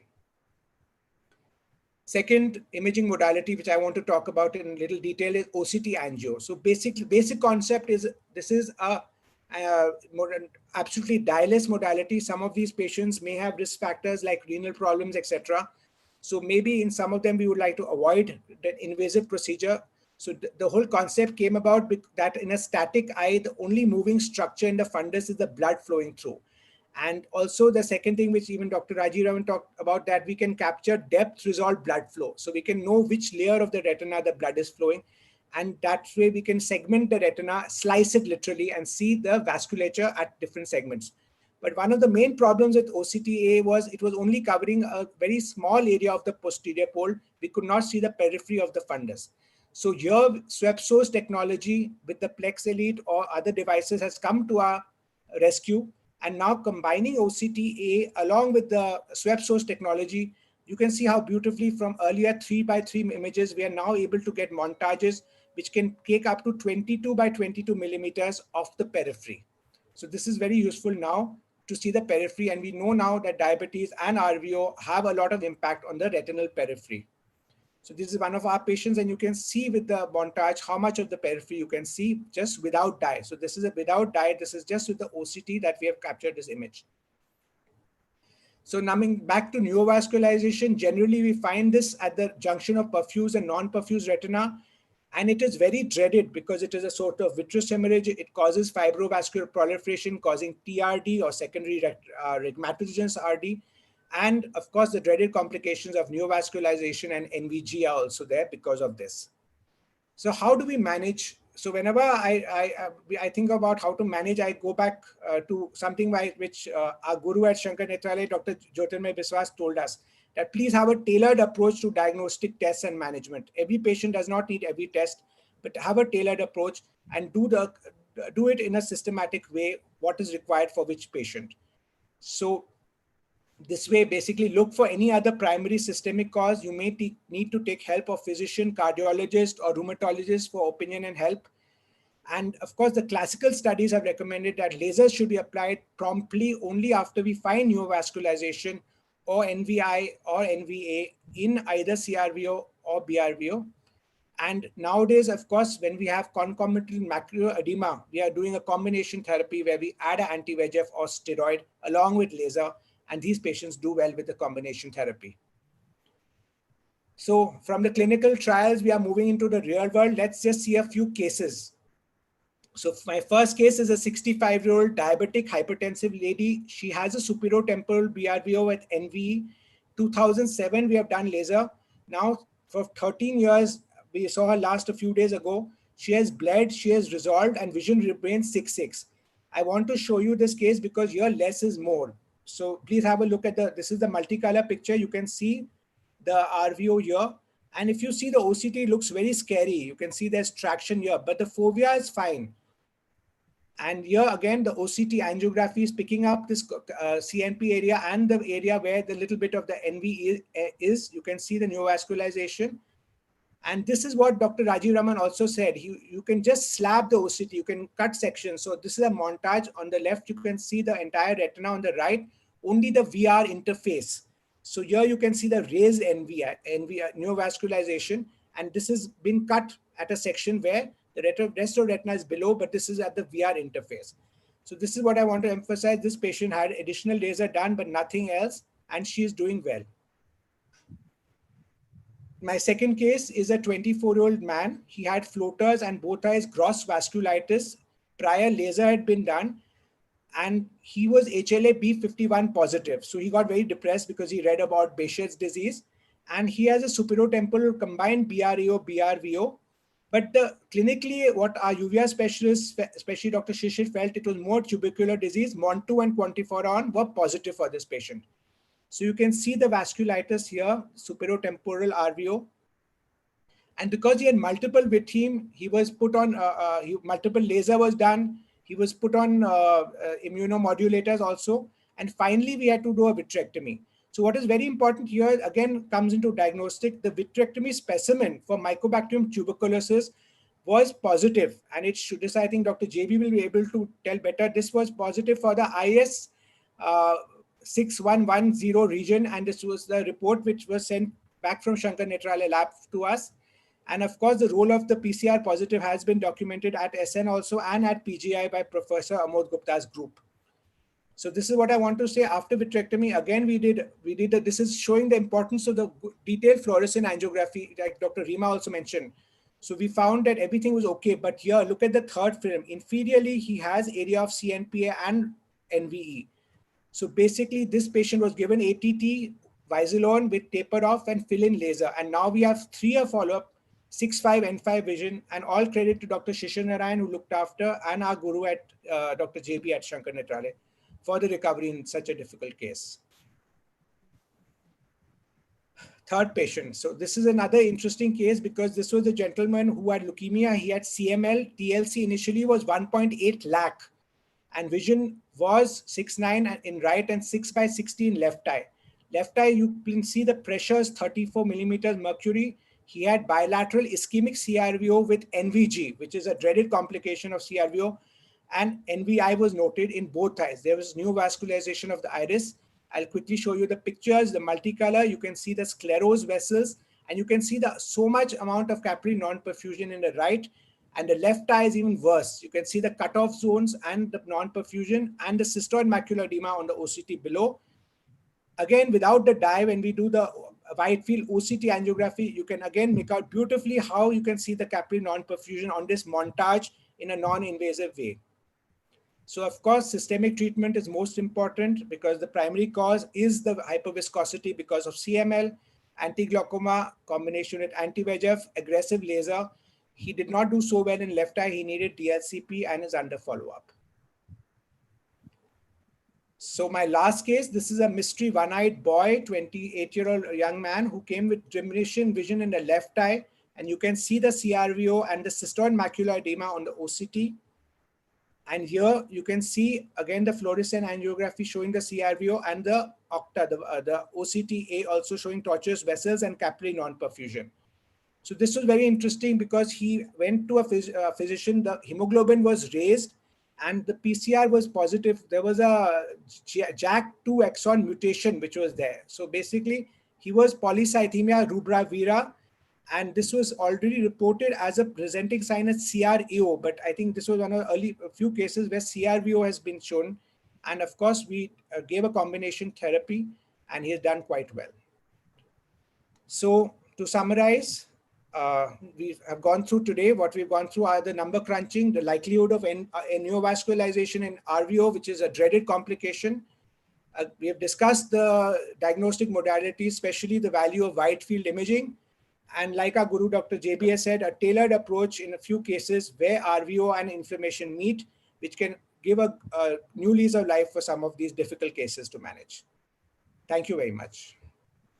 Great, Daras. I think you have taken your call very well and you explained your points so well that when to treat, what are the indications, what are the different type of vascular occlusion.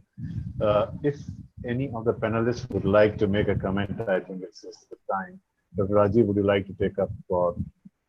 Daras, very nicely done presentation and lot of take-home messages. See, one of the things which comes now, we were classically taught that whenever to differentiate between a non-ischemic and ischemic CRVO, and there was this 10 disc areas of CNP areas. Yes, yes. And so when the wide field came, I started thinking that whether really 10 disc area is now applicable or not. So there is a very good study by Dr. Shobha Shivprasad, and she tried looking at the older 10 disc areas and correlating in a wide field angiogram. So what they found that still that is very relevant, that more than 10 disc area of if you have the CNP areas over a period of 1 year, nearly about 40% of them develop new vessels. So again, though it's a wide field, but still that 10 disc area remains valid. The second thing is just one tip which I always give to the fellows, especially in BRVOs. Now, if you have a NVD, the classic, everybody thinks that the moment there is NVD, do a full PRP. And if it is NVE, do a sector PRP. It is not true in a BRVO. So never ablate. So if there is a NVD in a BRVO, just do a sector, don't do a PRP because you're destroying the normal retina. I thought just to put that.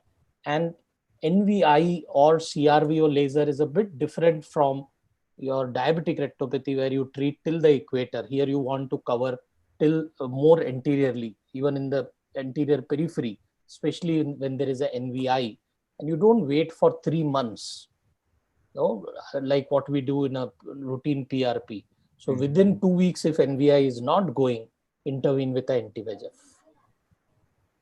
I think other points well covered, and definitely just one question, Sir JB sir, I had that in presence of active inflammation and new vessels, both together, especially in a uveitic eye, when will you do a laser?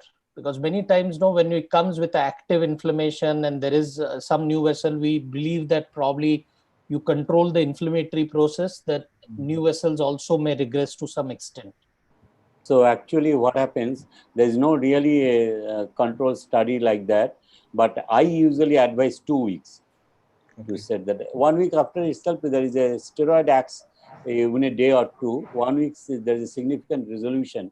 But if you take 2 weeks time, that would be good window period. Great. So I think we should move ahead to the next step of our presentation, which is by Dr. JB. And initially I thought I will introduce him, but Dr. JB does not need any introduction. He can be very easily said father of Indian UVR pathology system, and he will be. Yeah, one thing I would definitely like to share, when I called Dr. JB and said that I want to do a program like this, he said, "You please explain what you want to do." And once he understood the process, he actually took it to this level, and I think we are having a nice program. He will be talking about neovascularization, choroidal neovascularization in uveitis. JB sir, it's all yours. Yes. I'll start sharing the slide. Yes. Okay, I have to go back.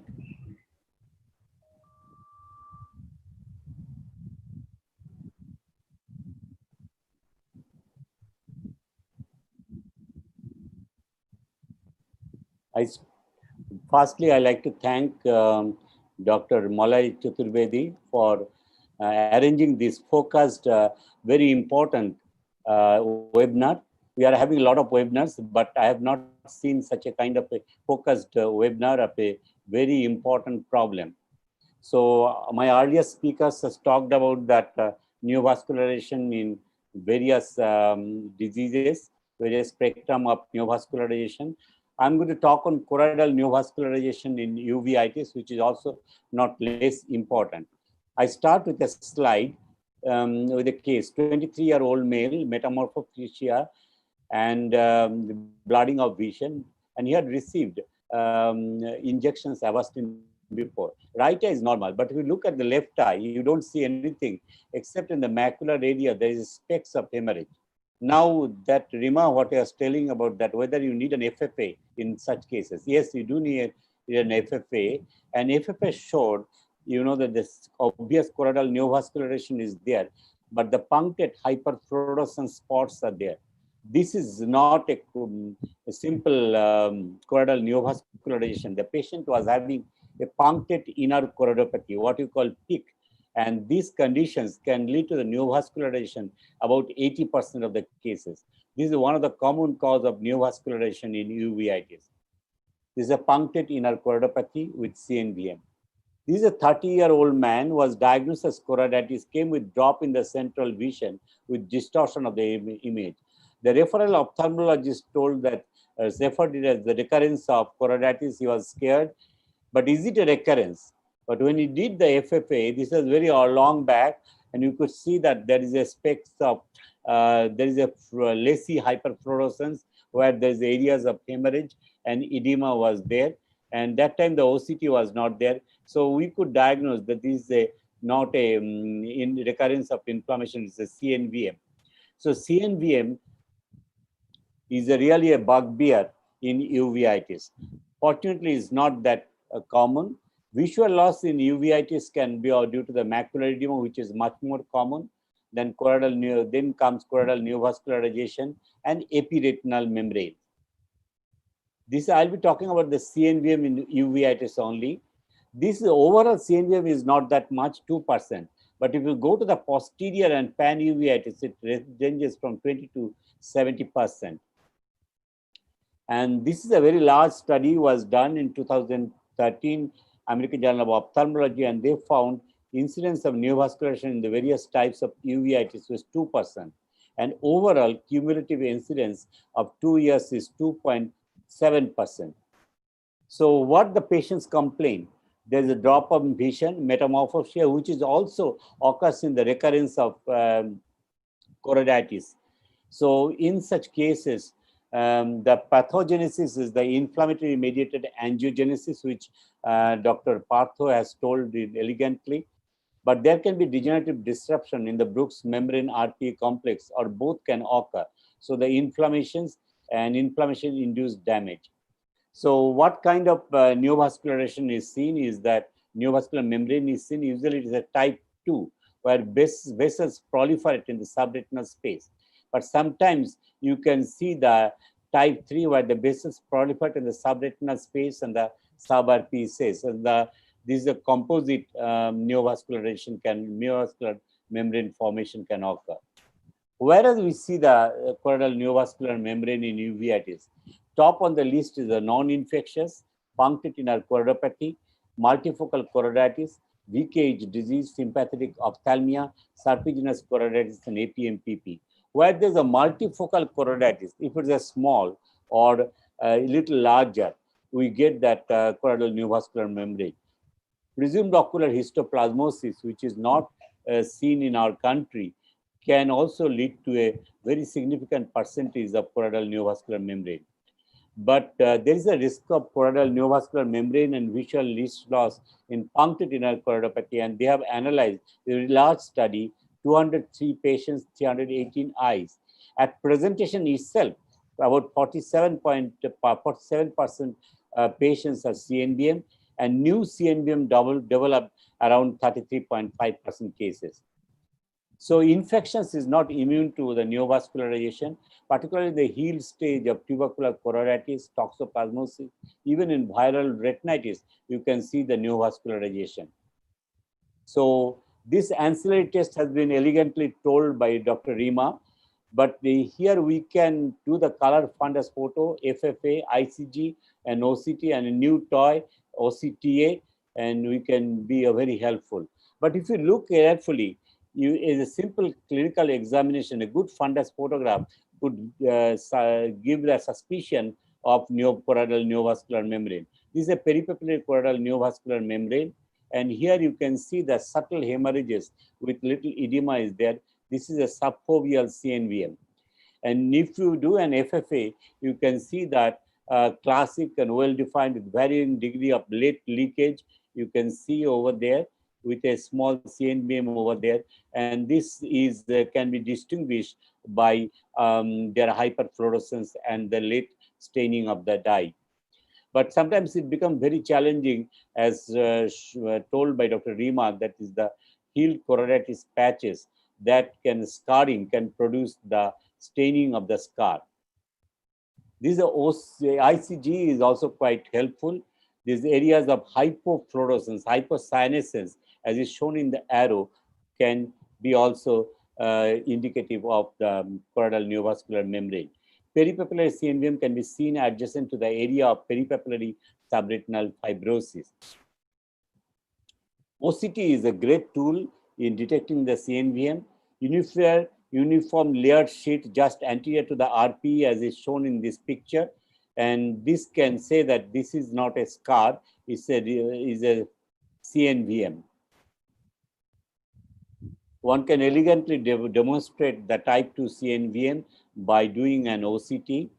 And here there is a multifocal choroiditis. We need to distinguish by the FFA that what is exactly the choroiditis lead to the hyperfluorescence or CNVM.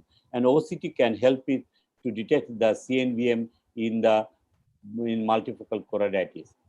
There is a sign by a new finding recently by Huang et al. They found multiple distinctive finger-like projections extending from the area of active choroidal neovascularization into the outer retina.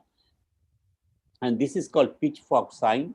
This disappears with the successful treatment and resolution of the CNV. So OCT angiogram is the novel technique to detect abnormal vasculature and is being told in details by Dr. Rima. It's a non-invasive, and we can see that neovascularization elegantly. This is a peripapillary choroiditis, and you can see that neovascularization front is seen in the OCTA, right eye. Then here is a case which we have seen that is a multifocal choroiditis, serpiginous choroiditis. Fundus photo autofluorescence did not show any sign of neovascularization. FFA also did not detect. But when he did that OCTA, we can see the choroidal neovascular membrane over here. So how do you manage CNVM in uveitis? Firstly, you have to control the uveitis part of it. If it's active, you need to treat the uveitis part of it. And various agents or treatment modalities available. Anti-VEGF works well in some situations. Systemic steroid immunosuppression before the anti-VEGF era, we used to treat such patients with the systemic steroid immunosuppression. Laser photocoagulation is not much used and actually is almost not used in CNVM due to the choroidal neovascular membrane in uveitic cases. But photodynamic therapy, particularly in combination with anti-inflammatory agent, can be very helpful. And then combination therapy. Most of the people nowadays, anti-VEGF agents is preferred. Systemic steroid and immunosuppressive agents, there is no specific guideline, mostly used as an adjuvant today to the anti-VEGF or PDT. To reduce the inflammatory stimulus and anti-angiogenic effect, reduce the secretion production of the VEGF, which is the main culprit for causing the neovascularization, reduce cytokine-induced expression of adhesion molecule. It can be given systemically, periocularly, and intravitreally. I was trying to look for the literature for that one, and we found in 1998, Archives of Ophthalmology, they described 17 eyes, 9 improved, 6 stable, and 2 lost vision. So 15 cases, there is either improved or stable vision with the systemic immunosuppressive agents itself. Laser is the role of laser in POHS treated CNVM was demonstrated in macular photocoagulation study, presumed ocular histoplasmosis. Limited role due to the advent of PDT and anti-VEGF. PDT is the goal of PDT is a specifically target neovascular tissue while sparing the surrounding and overlying retinal structure. PDT for inflammatory CNVM secondary to the peak has been described in details. And this is an ocular histoplasmosis study showed visual improvement. We have done few cases of PDT with the steroid and immunosuppressive agents in earlier time. Now, this is a paper came in that 2005, the outcome of combination photodynamic therapy and immunosuppressive for inflammatory subfoveal choroidal neovascular membrane. 6 patients, vision improved in 5 patients, vision remained stable in 1. So there's a reasonably good results. So anti-VEGF has come into the benefit of treating the choroidal neovascular membrane in uveitis, particularly in choroiditis.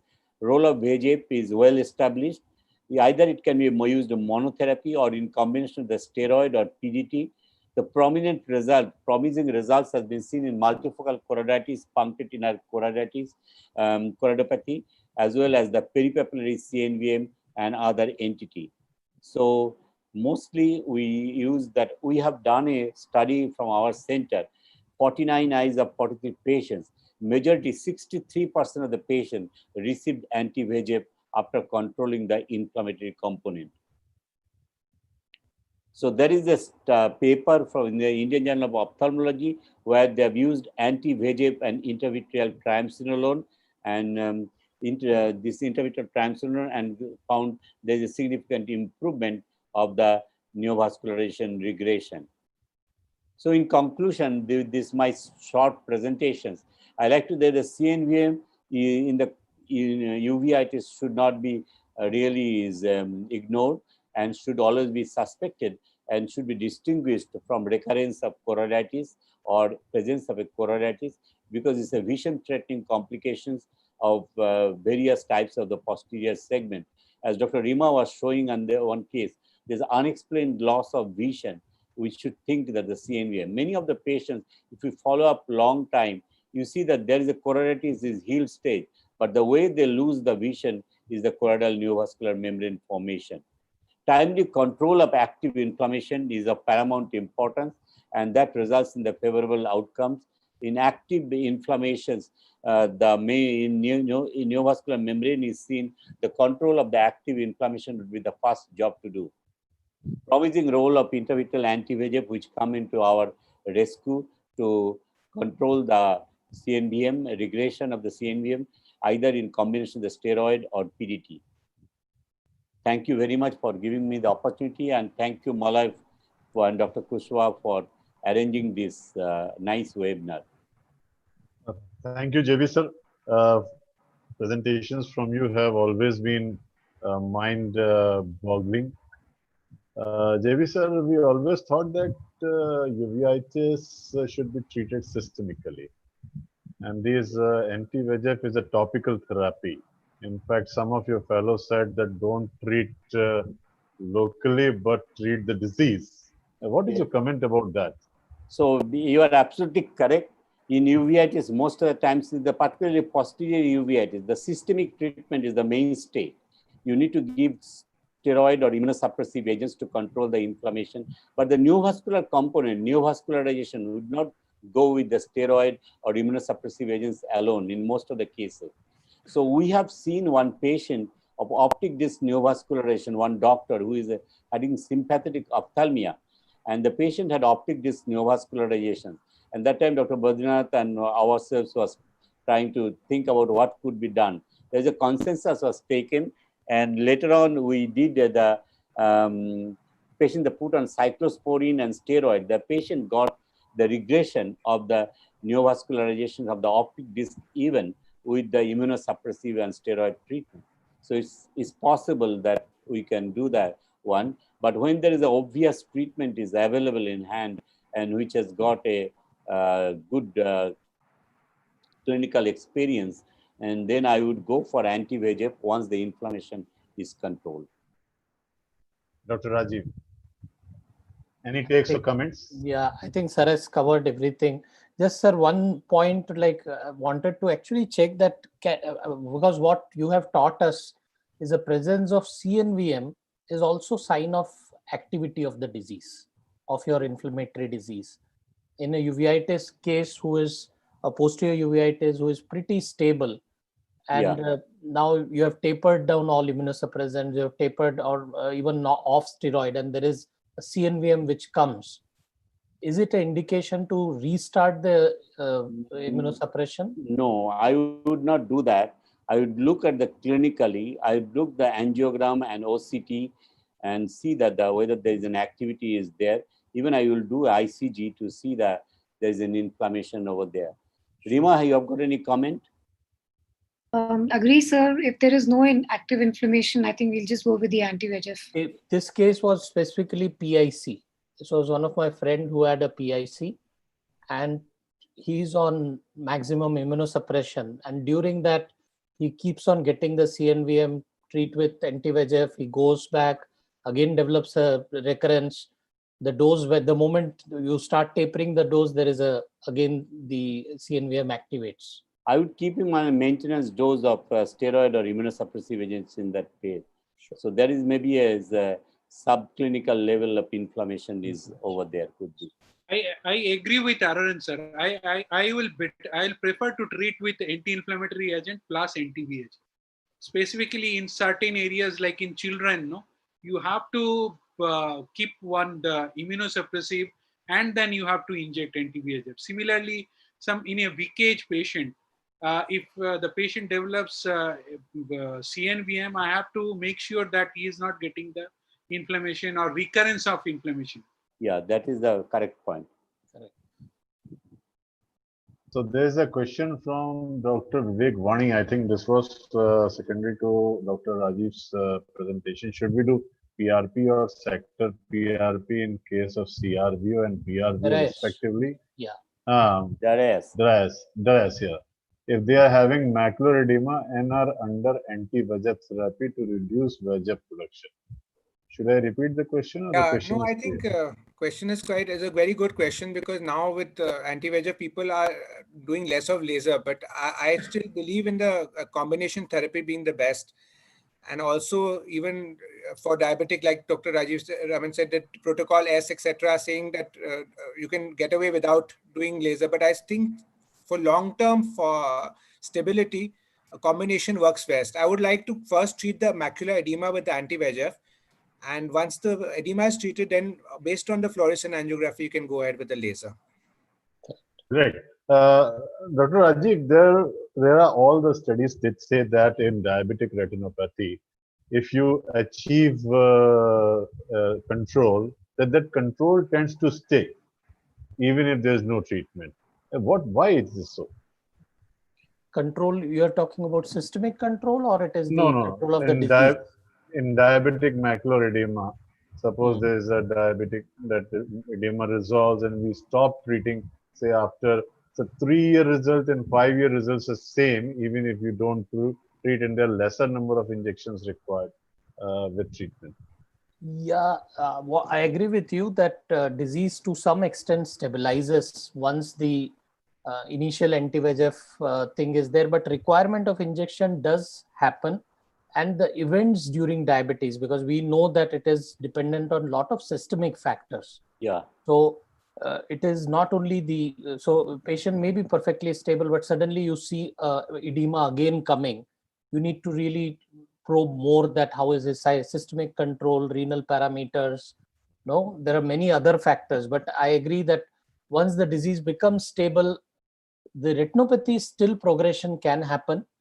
But as far as development of macular edema, I think what you're telling is correct, that couple of years it stabilizes. So why does that happen? Why it tends to get stabilized even if there is no treatment?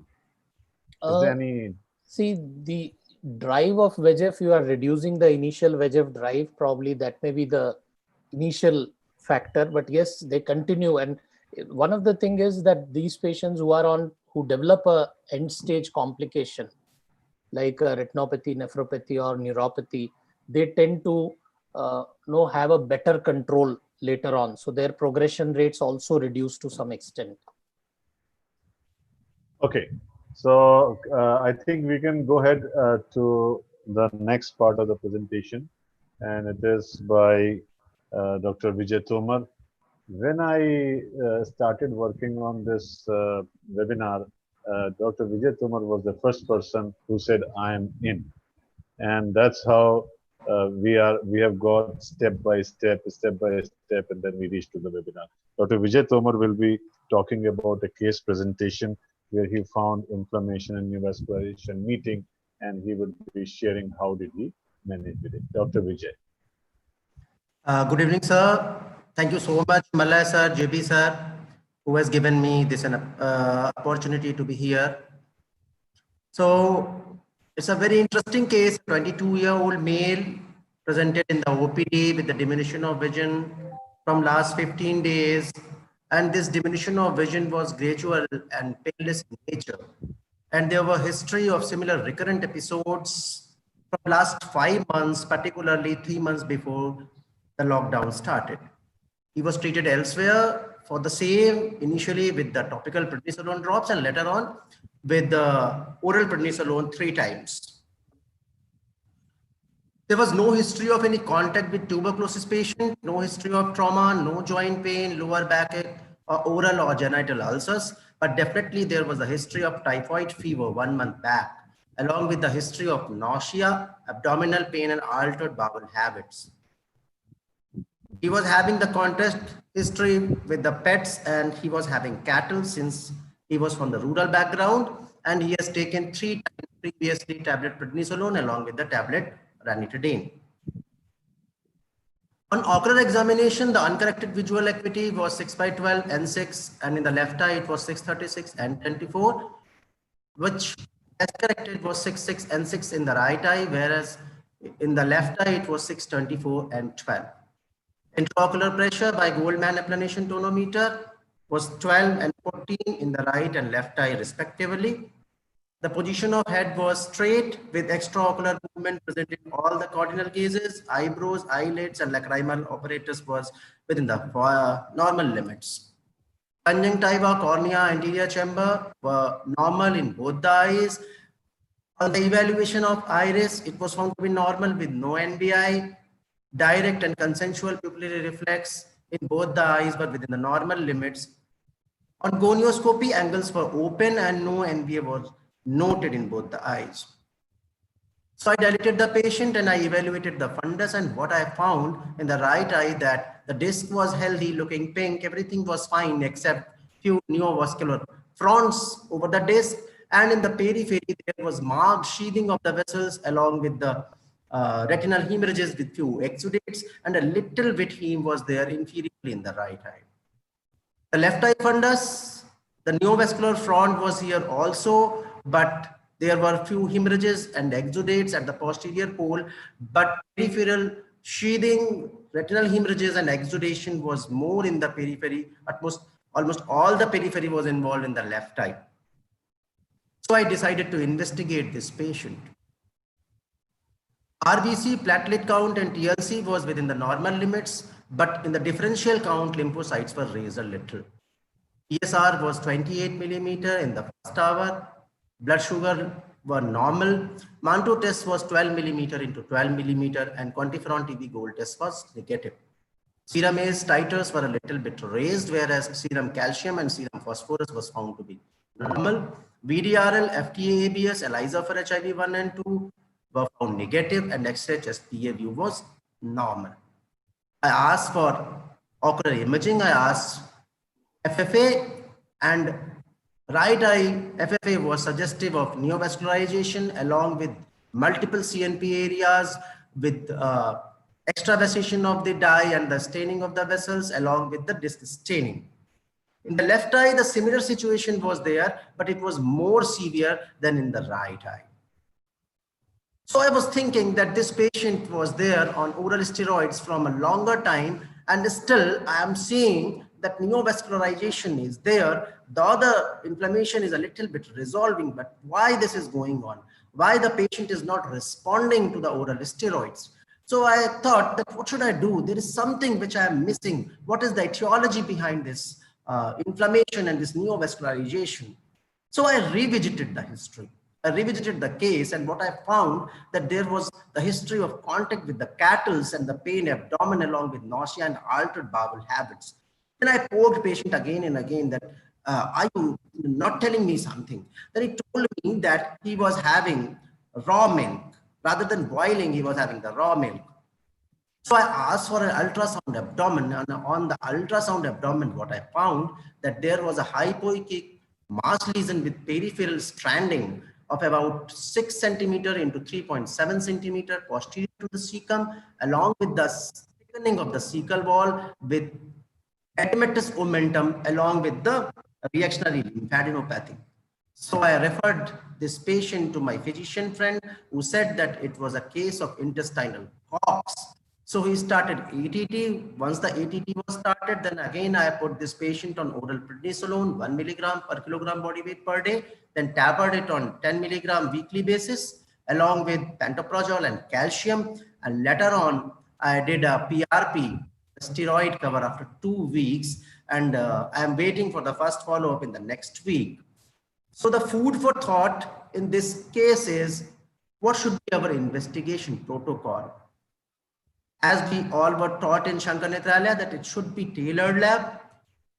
Then again, the next food for thought was, is there any role of immunomodulators or biological response modifiers in early remission to prevent neovascularization in non-infective cases?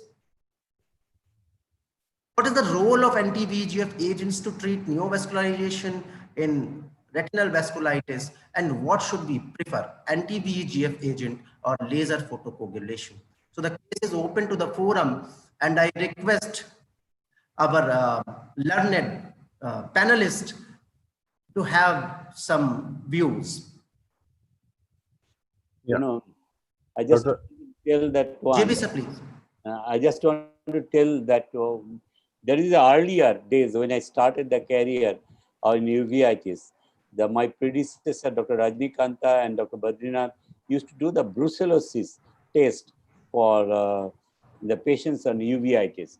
There are anecdotal reports that the uveitis can be caused by the brucellosis. Of course, your case is not there. We didn't find any brucellosis after the my experience, any brucellosis causing uveitis.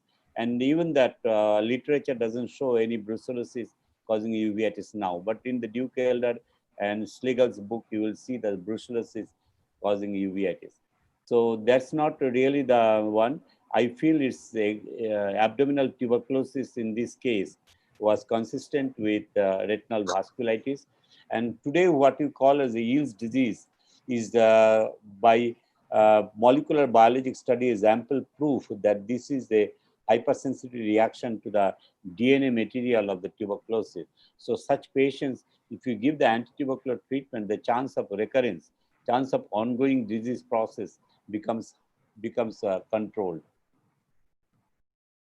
Sir, in non-infective cases, can we start immunomodulators or biological response modifiers like infliximab to prevent? Yeah, I would not go for biologic agents in a case of a Mantoux test 12 into 12 millimeter and abdominal Cox. That would No, be, sir. In non-infective cases, can we go ahead with them? Yes, yes. Like SLE retinopathy, Behçet's disease, where you can give biologics agents and control the inflammatory component. And that might itself regress the neovascularization. Regarding anti-VEGF treatment, where you can see the neovascular front itself in the periphery, is better to treat with the laser photocoagulation than anti-VEGF agents. What do you think, Rajiv? Yes, sir. What you're telling, because these are sector, only a localized ischemia which happens. So I think doing a sector retinal photocoagulation would be a better idea. Sir, even in NVD cases, when NVD is present, and CNP areas are there. Yeah, exactly. If it's a uveitic NV, as Dr. JB rightly said, systemic treatment, and if required, a PRP would be a better idea. Yeah. Because one of the things is in uveitic eyes, you are a bit worried about injecting. Yes, when a quiescent stage of the disease, you are more comfortable injecting anti-VEGFs.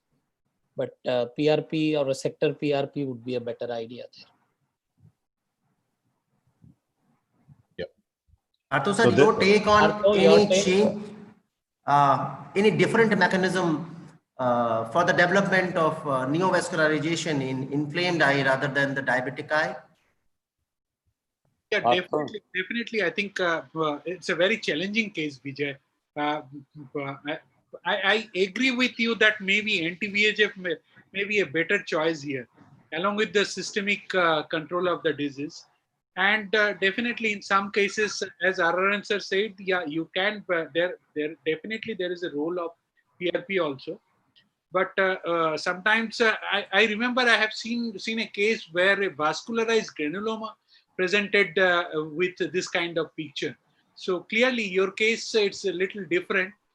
And the treatment will be mainly, I'll go with anti-VEGF agents and the systemic anti-inflammatory.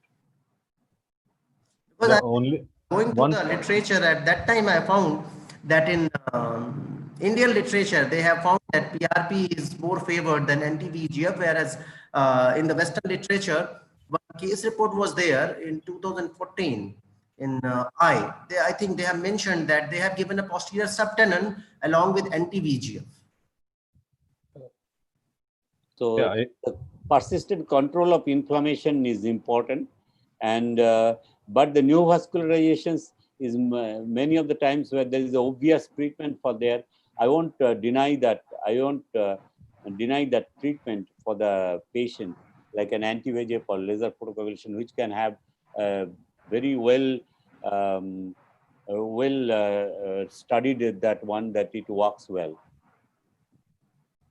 Yeah. And second is the duration of the inflammation is very important in such cases. You don't know from when the inflammation is present in this eye. So this is very important, actually, the duration of the inflammation. And as this disease, we know, the tuberculous uveitis runs a chronic course. So it's very important sometimes to go for aggressive treatment of the inflammation before you inject or do lasers. Yeah, sectoral areas. I agree.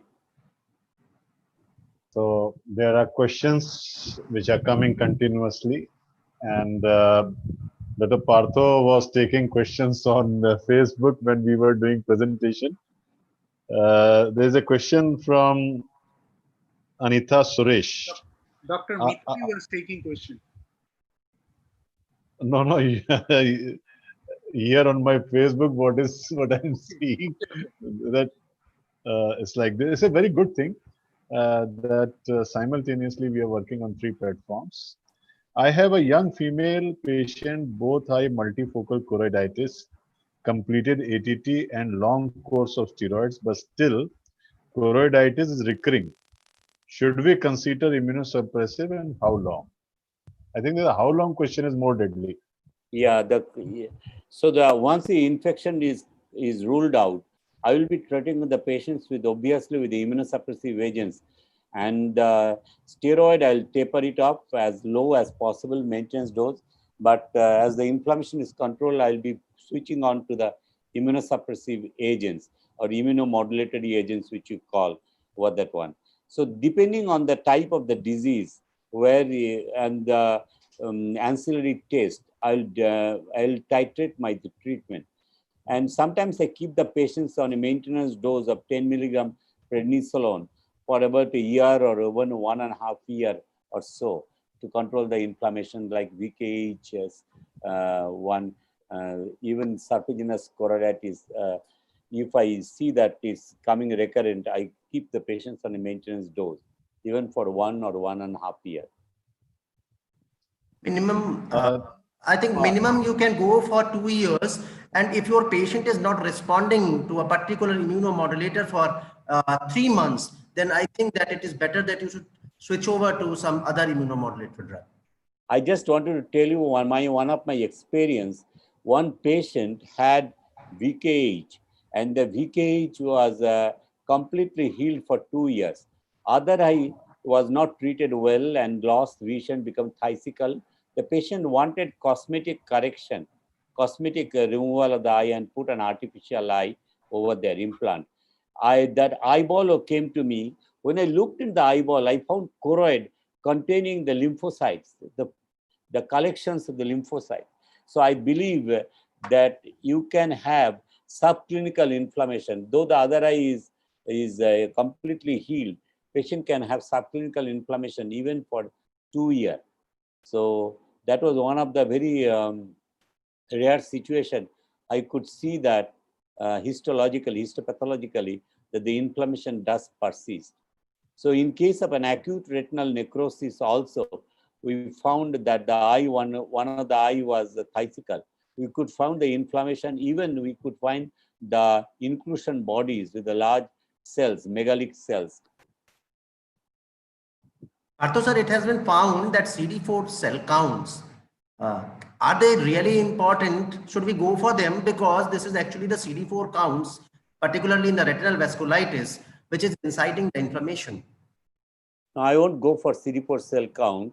The reason I won't go for CD4 cell count because that indicates complete like a very low immunosuppression that occurs in the HIV disease. So we don't go to that CD4 count becomes low. There's one more question from Dr. Shobhit Kakkar. In CNVM due to uveitis, is aflibercept better or ranibizumab? So I don't have any idea. No, I don't know of any study which has looked into a comparison between both. But one of the things is, smaller the molecule, they can cause more inflammation by themselves. So no, definitely, I would say, again, there are reports of aflibercept also, and now brolucizumab inflammation. So I would prefer to treat with ranibizumab, or even Avastin would be a better idea. I don't see any added benefit you will get with aflibercept in these CNVMs. All right. Especially type 1 membranes, you may have more, but here it's not usually a type 1 membrane which will be there. Type 1 PEDs or those type of cases, aflibercept has got a higher role, but I don't think in there are any literature proving that aflibercept would be better. Because he is discussing the uveitis related CNVM, what is the role of steroids, depot injections? I won't give the steroid to control the neovascularization. I would, this depot steroid, I would, whenever I see the neovascularization, I'll control the inflammatory component. And then where there is a readily available treatment is available, why not to go for that? I was referring to intravitreal injection. Intravitreal Ozudex. Yeah, Ozudex. Yeah, I won't do that one to control the neovascularization. One of the things you can look into is if your CNVM is not responding and you have maximum immunosuppression and all those things are taken care, and you are injecting continuously every month anti-VEGF and you are seeing a very poor response and you see OCT markers of inflammation. Yeah. Now, if you are seeing those hyperreflective dots and you see that there is inflammatory thing there, probably there may be a role of adding intravitreal steroid in these cases. Even in a routine CNVM, not related to uveitis if it is, because we know that there is inflammatory mediators even in CNVM. So a very non-responder with lot of inflammatory markers, you can think of adding the steroid. So one, because we are discussing about this, I just want to send a message like, don't treat any inflammatory CNVM only with intravitreal.